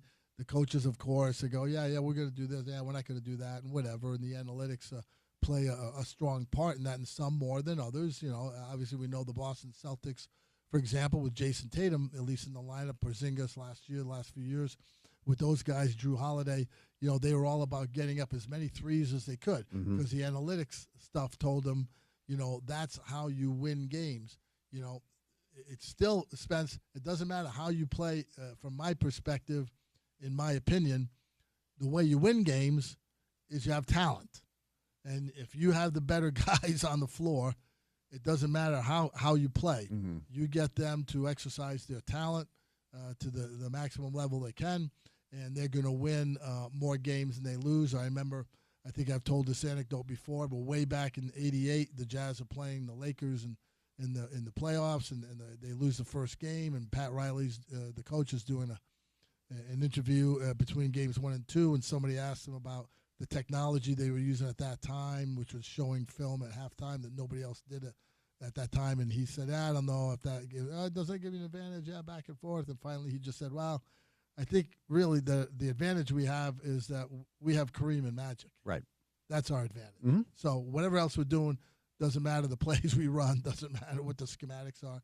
We have Kareem and Magic. All right, we'll line up against whoever. Let's go. And that's what the Jazz are trying to do at some point, to get players who are good enough to be able to play in the system that Will Hardy wants to play in, to try and affect winning on a night in, night out basis. They don't have that yet. They have Markkanen, who is a top line player in my opinion. They have Kessler, who can be a very good contributing player.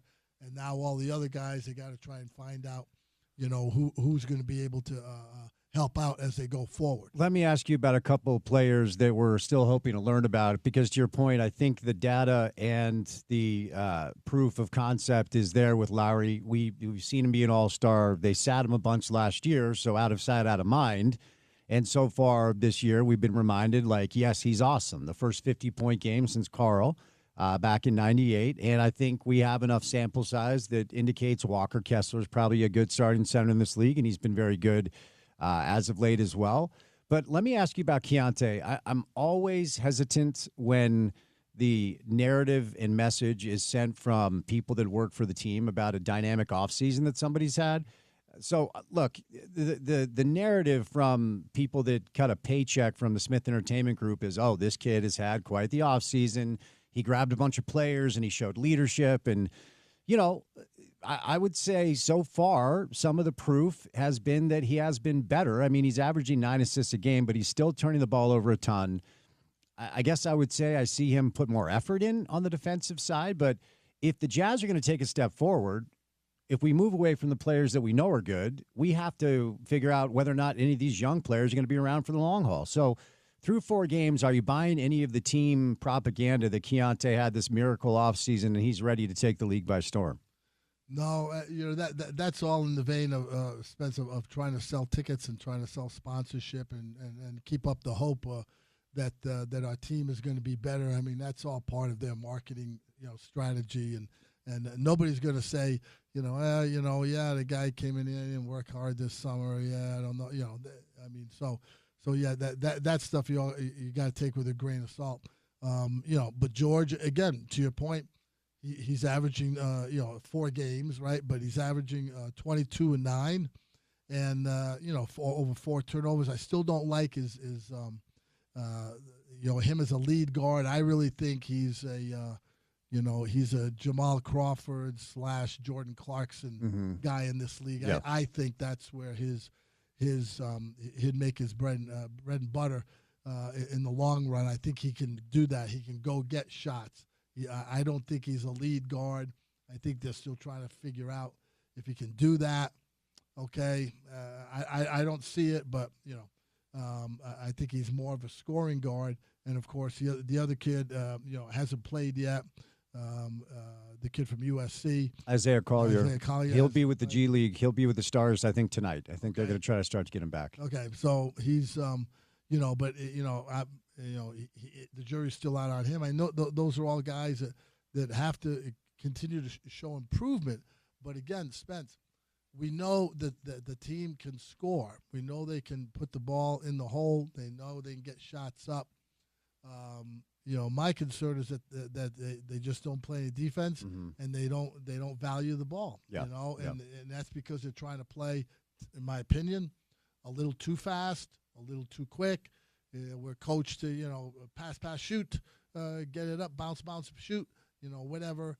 And that causes recklessness and loose ball handling, and which leads to turnovers and quick scores down the other end. And so until they figure that out, and until they figure out how they want to play in that regard, I think you're just going to keep getting the same kind of results. I mean, they're this early season.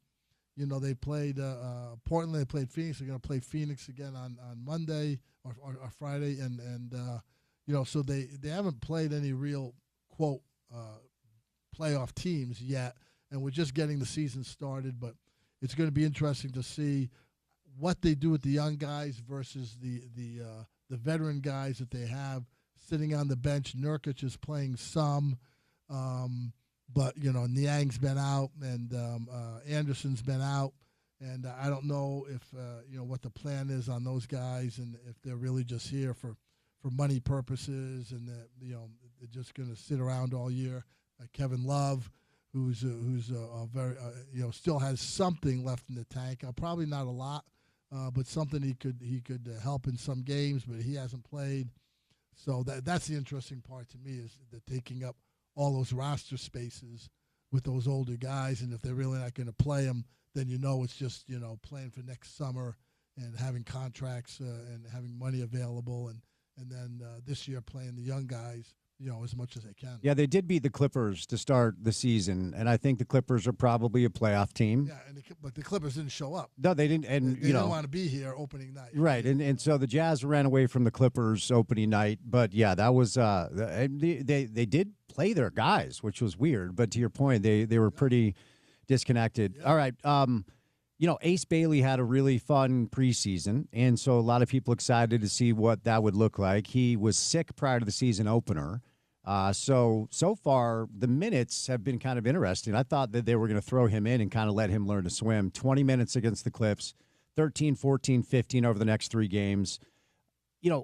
Again, back to this portion of the conversation where I continue to cover the team with the thought of when are they going to be good and when are they going to be competitive at a high level. And I think there's a lot of hope that this might be the guy. Maybe as much hope as we've had maybe since Mitchell, since Donovan was a rookie as far as a prospect. And he's so young, it's going to take a while. But what have you seen so far, and how do you think they're going to utilize his minutes and let him grow? Well, what's going to be interesting is exactly that, Spence. How do they do his minutes? How do they regulate him in terms of look, he went to Rutgers last year with Dylan Harper. They were very ballyhooed. Everybody had them in the top 10 the beginning of the year last year in the NCAA rankings. These are going to be 2 top draft picks on one team in college. They're really going to – they had a losing record at Rutgers in the Big Ten, and they didn't make the NCAA tournament. And now he's in a losing program at the moment, a program that, okay, do they change it tomorrow and they get going this year? Okay, maybe. But at the moment, the way that they play, the way that they utilize him is going to be really a big deal in terms of his development as a player, because you don't want a player to pick up bad habits by being a poor defensive player, not caring, being loose with the ball. He's got to be around guys who want to play to win, because the last few years we know they haven't been playing to win. And that atmosphere permeates the locker room day in and day out. If you're just there showing up and you know that everybody above you in terms of the hierarchy of the coaching staff or the front office or the ownership, that they don't really care if you win, and you know that, then it doesn't matter to you if you turn the ball over 5 times in a game or you take 3 bad shots in a row, because we're supposed to lose. So it's not the same game, Spence. It's not the same pressure as with a quote serious team, to use one of your phrases, that is trying to be competitive night in and night out and show what you can do against anybody who steps on the floor against you. And that's going to be the big thing for him in terms of his development and maturation as a young man, as an NBA player. How does he deal with that? Does he bring his own energy? Does he bring his own determination that I'm going to try and do this the right way every time I step on the floor? The early returns to me, he looks like he plays with good energy, looks like he's engaged on both ends. I'm excited to see how he plays, but it's going to be interesting how that all folds in with how the rest of the team is going as the year evolves. Well, a lot of pressure on Friday. It's the NBA Cup, Spinny. Hey, I'm glad you said that, because until you mentioned that an hour ago or whatever, I was not aware that the NBA Cup started this weekend. Big week. And I'm ashamed for not knowing that. That's second only to knowing that the World Cup is starting tomorrow. Indeed, indeed. It's a big week for NBA fans as the NBA Cup is here. Hey, it's been a minute, so it's great to see you. Thanks for your time. We'll see you next week, all right? Thanks, man. All right, the great Richard Smith brought to you today by our friends at Outlaw Distillery. Outlaw Distillery is the official spirits provider of our VIP ESPN 700 tailgate at each home game this season. They've got amazing drinks like their honey bourbon, vodka, spice rum, and coffee rum.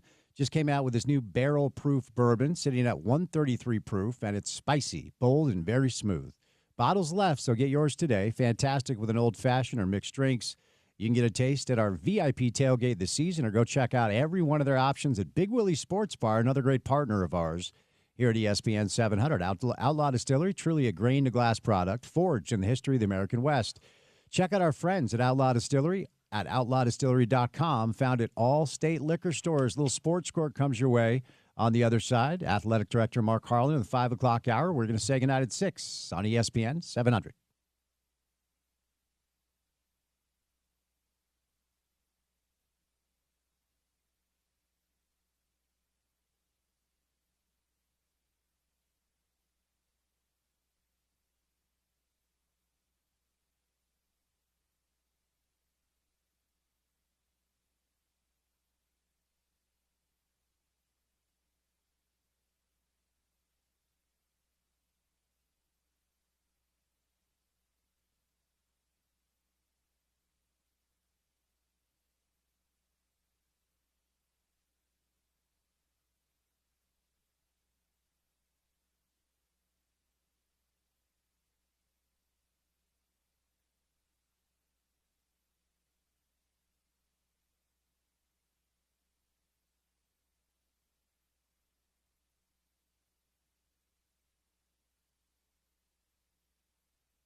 It is Sports Court time. We do it every Thursday, right about now, with our good friends Garrett and Preston Handy from the law firm of Handy and Handy. Gentlemen, happy Thursday. How are we doing? Hey, Spence. How you doing? All good here. Apologies for the delay. I misbehaved on the clock, so let's get into it. The latest on the NBA scandal. We talked about this last hour. Obviously, Terry Rozier, in addition to Chauncey Billups, and we talked about the story last week. So excited to get the update. What do you got for us? Yeah, Spence. We talked about this bombshell that hit the NBA last week. Chauncey Billups and Terry Rozier being following an FBI investigation, being arrested by the Justice Department. What we're going to talk about today, that's the criminal violations, and that will take its course. But now we're going to talk about the legislature getting involved. So a little background here. For a while there was a federal legislation called the Pro and Amateur Sports Protection Act, and that was in place in the 1990s up until 2018 when they got rid of it and turned over the responsibility to the states. And about 39 states had legislation in place to protect against, sports betting. Well, now sports betting has become so prevalent and so accessible, it's probably a bigger concern. We know in the Terry Rozier case that, the allegations are that he was leaking inside information and doing certain things to support certain prop bets.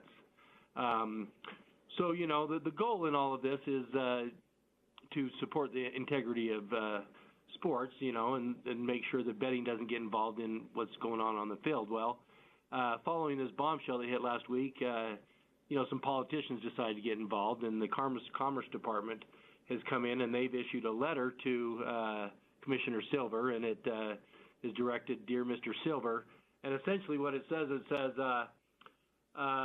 this has become a real matter of congressional concern. The integrity of the NBA games must be trustworthy and free from the influence of organized crime and gambling. We're worried about this may lead to the American public to assume that all sports are corrupt. So the Commerce Committee has jumped in and they've sent this letter, and what they're asking for is they want answers. Maybe the politicians are grandstanding a little bit. Everybody loves sports, and this is their chance to get involved in something that a lot of people out there listen to and are following this thing. But one thing they want is the documentation of an investigation, and I think we talked about this earlier on Sports Court, where the NBA caught wind of this. We know about the Jonte Porter incident, and I think the NBA caught wind of potential of a Terry Rozier, and they did their own investigation. And so now the Congress, they want what happened in this investigation, what their conclusions were, and they ended up concluding that there wasn't any problems. And Adam Silver comes out and says, "Hey, well, we did do our investigation, but understand we don't have the subpoena power and some of the investigative powers that the Justice Department has." So right now we're looking at this potentially. Is there going to be federal legislation? That's kind of one of the speculations. I think a lot of things that have to happen before that happens. Right now, the 39 states have legislation in place, so maybe that's where it'll stay. But, now Congress is getting involved. All right, Gary, you're up, buddy.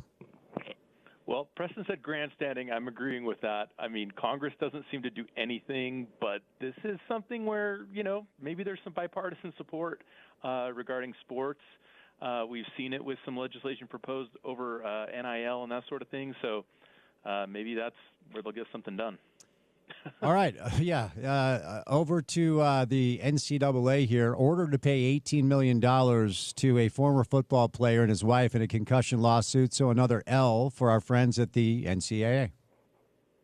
Yeah, big L for the NCAA on this concussion lawsuit. This involves a former South Carolina State football player, Robert Geithers.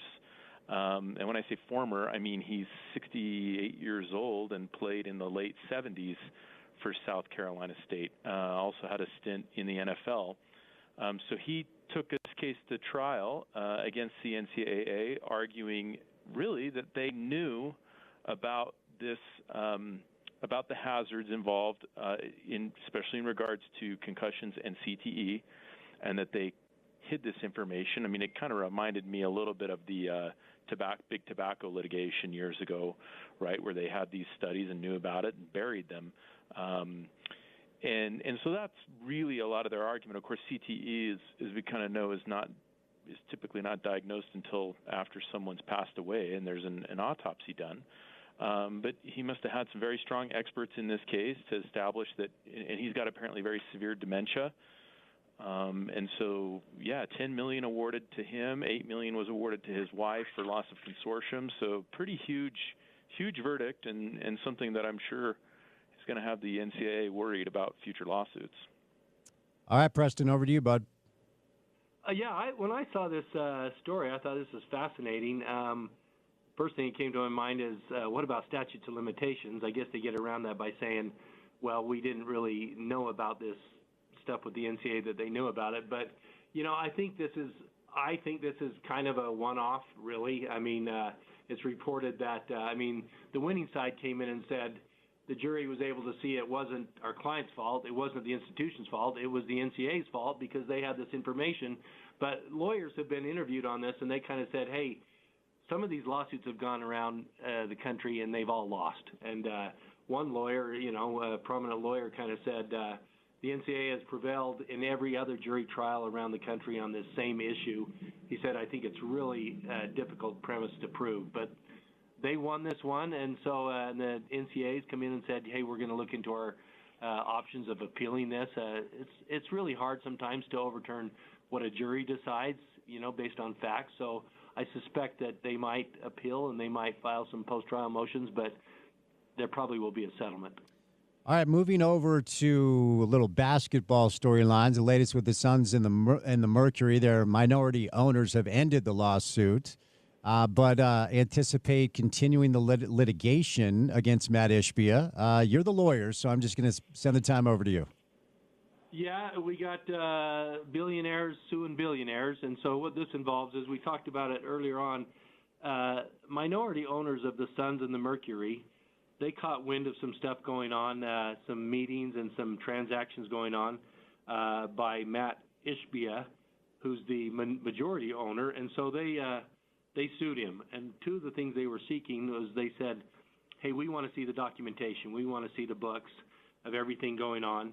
And the other thing, they were claiming that he had breached his fiduciary duty, that he had been involved in some dealings, and he had not managed the things how they were going. And so one of the suspicions was that they were trying to they claimed that he was pushing, in some of these transactions, he was pushing down the value of their shares, because he's probably just going to keep owning it, pushing it down in case they wanted to force some type of buyout. Their value wouldn't be as worth as much. And his claim was, well, they're trying to force the value up, so if I buy them out, I have to pay more. Well, right now they have dismissed the one part of the lawsuit, the part where they sought documentation, because they provided that and they have the books and they've been able to look at that. In response to this, them continuing the other part of the litigation about his breach of fiduciary duty, he has countersued and filed what's called a declaratory action, where he wants it declared that the operating agreement actually allowed him to do all the things they've done, and they're barking up the wrong tree. He's claiming that, hey, they're just grandstanding and they're really wanting to get this out in the public. And really, in the end, I think there might be a buyout. Maybe they want the value pushed up, and he wants to push down in case there is a buyout. But rich guys suing rich guys, and all of them are very savvy businessmen, so we'll see what happens. God bless America. Garrett, what do you have? I don't really have anything else on that one. Okay, fair enough. Let's move over to a story. The Alabama assistant athletic director is now being told that he has to testify in a defamation lawsuit against the New York Times involving a shooting. What's going on here? Yeah, this was the shooting that happened a couple years ago. If you remember, Brandon Miller at the time was at Alabama before he was the number 2 pick in 2023. But he was at Alabama, and this is in January, so just before March Madness, and there was a shooting near campus, And, part of this involves some messages back and forth between players and, the Brandon Miller's gun out of the car or whatever. Anyway, he ended up playing in the tournament, and, the rest is history. But there was a follow-up story from the New York Times who wrote that another player, in particular Kai Spears, another Alabama player, that he was in the car when the shooting happened and that he was there. And so what's happened is Kai Spears has come out right after this and said, no, wait a minute, I wasn't there. He's got an alibi. He was totally, somewhere else at the time. And the New York Times went ahead and ran the story. And so he has brought a lawsuit against the New York Times for defamation, saying that they incorrectly named him. And as a result, his reputation's been harmed and he's been harassed and all of these things. And, so it's kind of interesting because the New York Times, part of their defense of this has been, well, we reached out to the school for a statement. We reached out to him for a statement, and they declined to provide one. And so now one of the assistant ADs is going to have to testify in the case, is going to have to provide a deposition where the Alabama had really sought to keep this AD out of it and not have to provide testimony. But I think what happens is this school's, Alabama's policy of not making a comment, in a way, has kind of come back to haunt them a little bit, but may help or hurt Kai Spears in his defamation case against the New York Times. All right, Preston, over to you. Garrett nailed it. There you go. Nice job, Garrett. High five all around. All right. All right. I'm glad we're doing this because I actually saw this today, and I haven't had a chance to dig into it. But the Rose Bowl and the city of Pasadena suing UCLA for trying to relocate football games to SoFi Stadium. So this is a new one. Unpack it for us. Yeah, so anybody that knows UCLA football knows that they have been playing their home games in the Rose Bowl for as long as goes back. I mean, it's great. Rose Bowl is a great venue, great place for football games, but what it is, it's a long way from UCLA campus. Well, it's come out that the Rose Bowl Corporation, whatever it is, and the city of Pasadena is suing UCLA for breach of contract, essentially, and their claim is that UCLA is trying to move to SoFi to play their home games. They've come out and said, the Rose Bowl has said, UCLA profoundly for betraying the trust by attempting to relocate home games from the facility. They said the city expects UCLA will honor the terms of their agreement. Their agreement is they're under an agreement lease to play their home games at the Rose Bowl until 2044. I'd start thinking 2044. I hope I'm watching football in 2044. Mm-hmm. Well, it's interesting that they've sued them because UCLA's lawyers come out and said, hey, wait a minute. We're looking into our options right now, and we haven't breached our contract. Whether they've actually made plans or entered into some agreements to play their games at SoFi, that hasn't been proven or anything. It says, hey, we're looking into our options is what's best for our school. So it's interesting that it's already resulted in a lawsuit, and the claim is essentially you've breached the contract. But right now they're playing their games there, and we'll see what happens next year. On a personal note, anybody that's gone out there, I'm it's hard to get students out there, especially if they're not putting a good product on the field. It's a rough place for the students to get to. All right, Garrett, final note or final word is yours. Well, I'm sure the city of Pasadena and the Rose Bowl committee, this is huge money, huge revenue for Pasadena, right? When there's a game and people come into town and spend a lot of money, and they've, part of their argument is that they've relied on this in raising money and bonds and different things to do stadium upgrades, and that if UCLA just pulls out early, that they're going to lose all of that revenue. So, yeah, I'm sure it's a kind of a desperate thing for Pasadena to try to keep UCLA playing their football games there. All right, guys, I appreciate the time. Before I set you loose, for any of our listeners who have legal questions, how can they get a hold of you over at Handy and Handy? Well, the best thing to do is give us a call. We'd be happy to talk to you about your legal questions, especially in the area of personal injury, which is what we do. You can reach us at 801-264-6677 or just go to our website, handylawutah.com. All right, thank you, guys. Have a great weekend. And, of course, as always, go Utes. Go Utes. Go Utes. All right, there they are. Garrett and Preston Handy from the law firm of Handy and Handy. HandyLawUtah.com. Great guys. If you have any legal questions, confused about any situation that provides the assistance of an attorney, just contact them and be happy to take your call. We'll catch a break, and we're going to bring in Mark Harlan during the 5 o'clock hour, the athletic director for the University of Utah. But we welcome in Ryan from the Dish Pros, where you can save money on internet solutions. And if you are a sports fan and you do not have Dish, you're doing it wrong. In fact, there's a chance that YouTube TV and ESPN are heading for a divorce. That news came out today. 801-424-DISH. What's up, Brian? Yeah, this is things we run into in this business, and I'll tell you, this is your opportunity. That's the last day that we can offer. We actually can offer two promotions. We've got our existing promotion where you get 3 months free of Dish's top package with a 2-year price guarantee. Plus, we can throw in the NFL Red Zone, Showtime, and Paramount Plus, free for 4 months. Or we've got a new offer that this is actually pretty slick. So we kind of this new offer, you don't get the 3 months free, but they offered a lower overall price. So this includes the DVR, 190 channels, $89.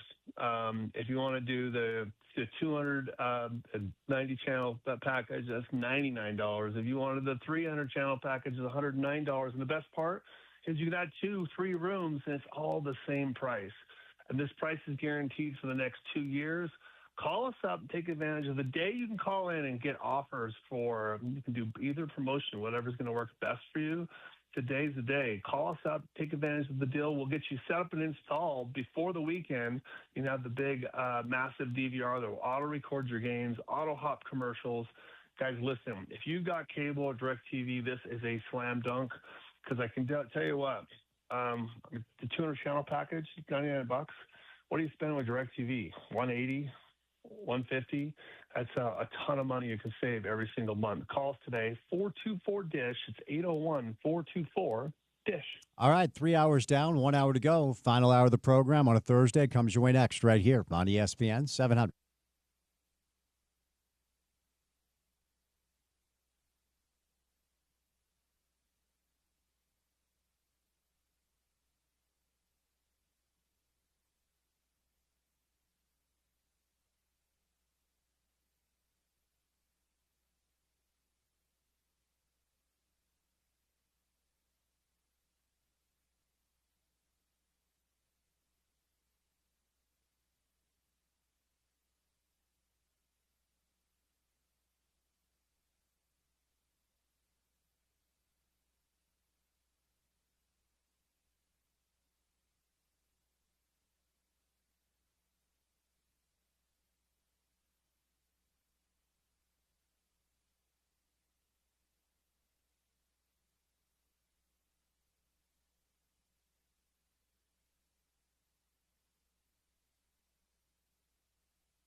All right, let's go. Drive at 5 time Thursday afternoon, 6 minutes past the hour, 5 o'clock. Beautiful, beautiful day, beautiful stretch of weather. And only the start, if you look at the forecast, should be really nice tomorrow. Hoping for a beautiful night on Saturday night at Rice-Eccles Stadium for Utah and Cincinnati. We are looking at about 62 degrees and clear and sunny here in downtown Salt Lake City, Utah, right outside of our Broadway Media Studios. The high on Saturday, about 64 degrees. So, should be a nice night, Saturday night, as Cincinnati rolls into town to take on the Utes. Don't forget, it is an 8:15 kick time, but our pregame coverage with Porter Larson and Trevor Riley will get rolling at about 4:15 on that day. So, set your alarm and make sure you join us for about 10, 11 hours of game day coverage for Utah-Cincinnati. Now, game day is in town, and they're already setting up on President's Circle. Don't forget, you need a valid UID card. Current students going to be allowed up there. Pre-game coverage for the game day crew will be 7 to 10, and always adds an extra layer. You know, when the lights have been the brightest as of late for the Utes, it hasn't gone that well. I think it's 1-5 in their last 6 games when either Big Noon or game day have been involved. Now, probably much ado about nothing, because ultimately what that also means, if game day is here, you're probably playing, a good team that is, trying to win. The line has steadied today, moved up to about 10.5 points yesterday, right before we said goodnight. It has settled at 10. Utah is a 10-point favorite over Cincinnati.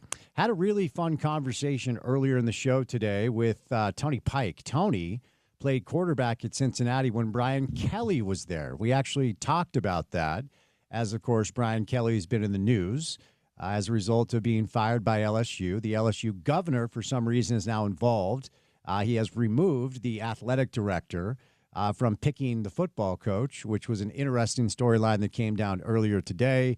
The initial availability report, because everybody seems to want to focus on that dynamic when it comes to the way Coach Witt and his staff have handled it, was released late last night. Devin Dampier not on it, so the anticipation is Devin Dampier will start under center. Now, as I said earlier in the show, the fact of the matter is we will not know until they actually take the first snap. Last week, Devin comes out of the tunnel. He is actually dressed and ready to play. Pete Thamel, about 4 hours prior to kickoff, had reported he'd been upgraded to probable, so we were all kind of left to assume that the job would be Devin's. But we were talking about this off air. Porter brought up a good point. There was a good chance that Coach Witt probably had an idea that Utah was going to be able to run over Colorado. And so did it matter who was really under center? Well, the answer turned out to be absolutely not. Of course, Bird was really good. I don't want to take anything away from him, as he rushed for 151 yards, responsible for 291, also 3 touchdowns total because he threw a couple of touchdowns as well. So is that a scenario where you just want to make sure that, Devin is healthy and upright for a game like this, where Cincinnati comes into town for a top 25 matchup?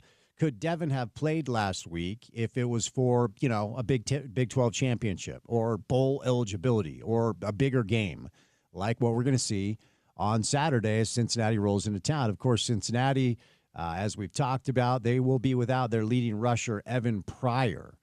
He's going to sit out the game. Evan Pryor is kind of like their home run hitter. If you missed the conversation with Tony Pike, some good information there. He's a really, really fast kid, lightning quick. He is a transfer, because most people are. When it comes to what they have at their disposal, running back, it has been a little bit of a running back by committee situation. And their quarterback runs the football at a high level as well. Brennan Sorsby leads the Big 12 in QBR. Devin Dampier, by the way, is number 2. He's right behind Brennan Sorsby.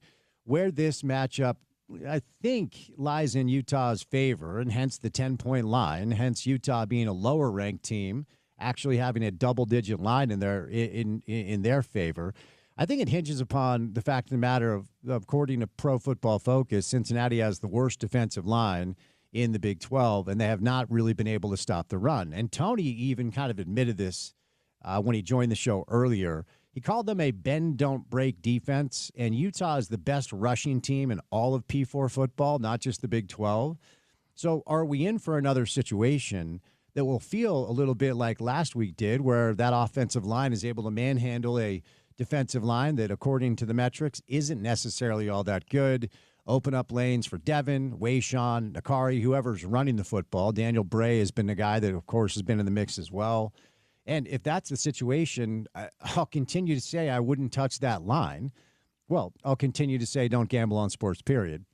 But ultimately, I feel like most people that I've either listened to or have read that are previewing this game feel like Utah will win the game. But covering a 10-point line against the Cincinnati team that deserves a lot of credit, after losing their opener, they've run off 7 straight wins, including 5 conference wins. To expect Utah to blow them out of the water, I think, is a little bit unrealistic. But if the Utes are able to do what they've been able to do to teams that don't necessarily have what it takes in the trenches, the fact of the matter is Utah's 2 losses have been to 2 teams that are really good in the trenches, Texas Tech and BYU. Other than that, if you roll into Rice-Eccles Stadium or simply play Utah with an undermanned either offensive or defensive line, because Utah, of course, is stout on both sides of the ball up front, you have a chance to get blown out like Utah did last week against Colorado. So, of course, that's kind of the main topic on the show today, getting you ready for Saturday. Brigham Young is on a bye. They're going to head to Texas Tech week after next for a massive game, and there are a lot of rumors that College game day is going to be down there as well.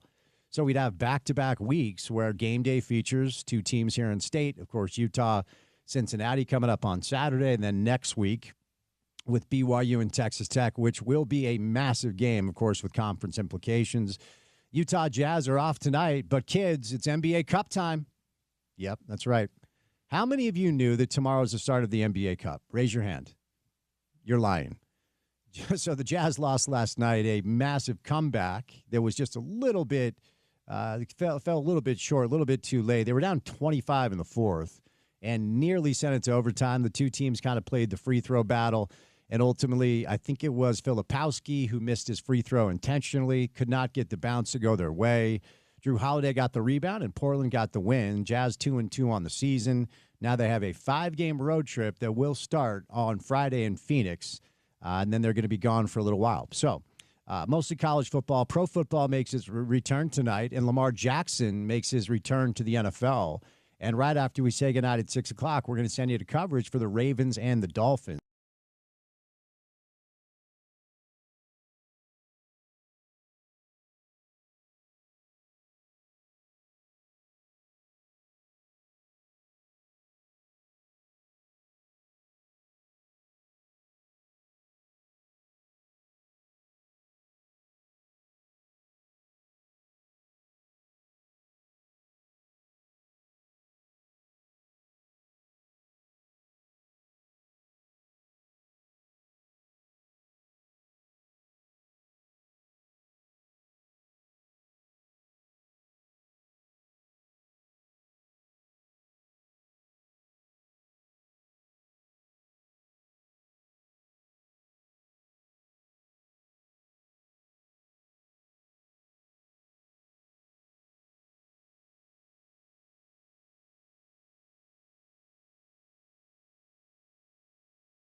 Lamar Jackson makes his return to pro football tonight. Little Thursday night football on Amazon Prime. Sees the Ravens take on the Dolphins. Miami's coming off probably their best game of the year, a dismantling of Atlanta.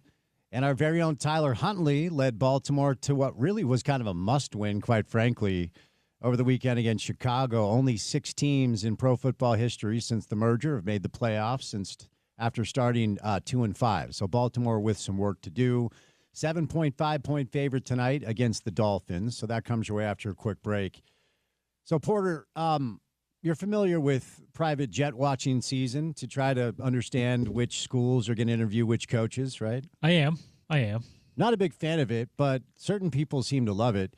So 5 hours ago, a reporter on the Arkansas beat or whatever, a podcaster or whatever happens these days, reported that the Razorback Foundation jet had landed in Provo, Utah, and added that BYU's on a bye. And, of course, Kalani Sitake, head coach, which led to a lot of people surmising that Arkansas had landed in Provo to interview Jay Hill for their vacant head coaching position.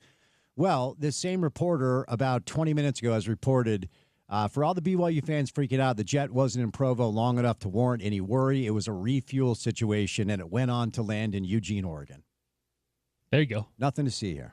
Nothing to see here. Supposedly. I don't know. Jay Hill could make a meeting happen pretty fast. He's how do I put this? He's not like a mean guy. He's just terse sometimes. Mm-hmm. You know? Very good football coach. I think Monson called him the best coach in the state this week. Okay. Felt like I love Jay, but wow. Here's the thing. Yes, a big compliment. You could make the argument, and that in and of itself is a major compliment. I still veer towards the guy who is among the top 3 active FBS head coaches and was coaching in a couple Rose Bowls a couple of years ago. But I mean, there's a tight conversation to be had among the top 3. And to be honest with you, man, Bronco Mendenhall is in Logan right now. He was in New Mexico before. Not exactly places to win, but that's a hell of a football coach up there. Not lacking when it comes to FBS head coaches in this state. I've decided that I'm going to make you earn your headset next year. Okay. I'm not just going to give it to you. You have to earn it. I'm even wearing a headset right now, just to be clear. Quick update. Did everybody earn their jerseys? Did everybody earn their numbers up in Logan? Did anybody not earn their number? I think so. Has anyone ever not earned their number since Broncos started doing that? Yes. You're lying. Well, I don't know if that's exactly how they go about it, but I do know of some people who have been kicked off of Mendenhall teams. So for sure. I guess that counts. How pumped are you for the NBA Cup? Starts tomorrow. Could not be more thrilled and excited and on the edge of my seat. You're lying. Do you think anyone will ever give a rip about this? It's Spence. It's a half-ass measure to get to the point that I have been talking about for, and I'm not unique or alone in this, meaningful basketball. We want more meaningful basketball. I don't know whether that means shortening the regular season, expanding the postseason, or expanding the play-in tournament. If you want to have a gimmicky tournament in the middle of the season, have fun, but ultimately it's not any more meaningful to the people consuming the game, even though it might be a little bit more meaningful to some of the people playing the game because there's a prize, right?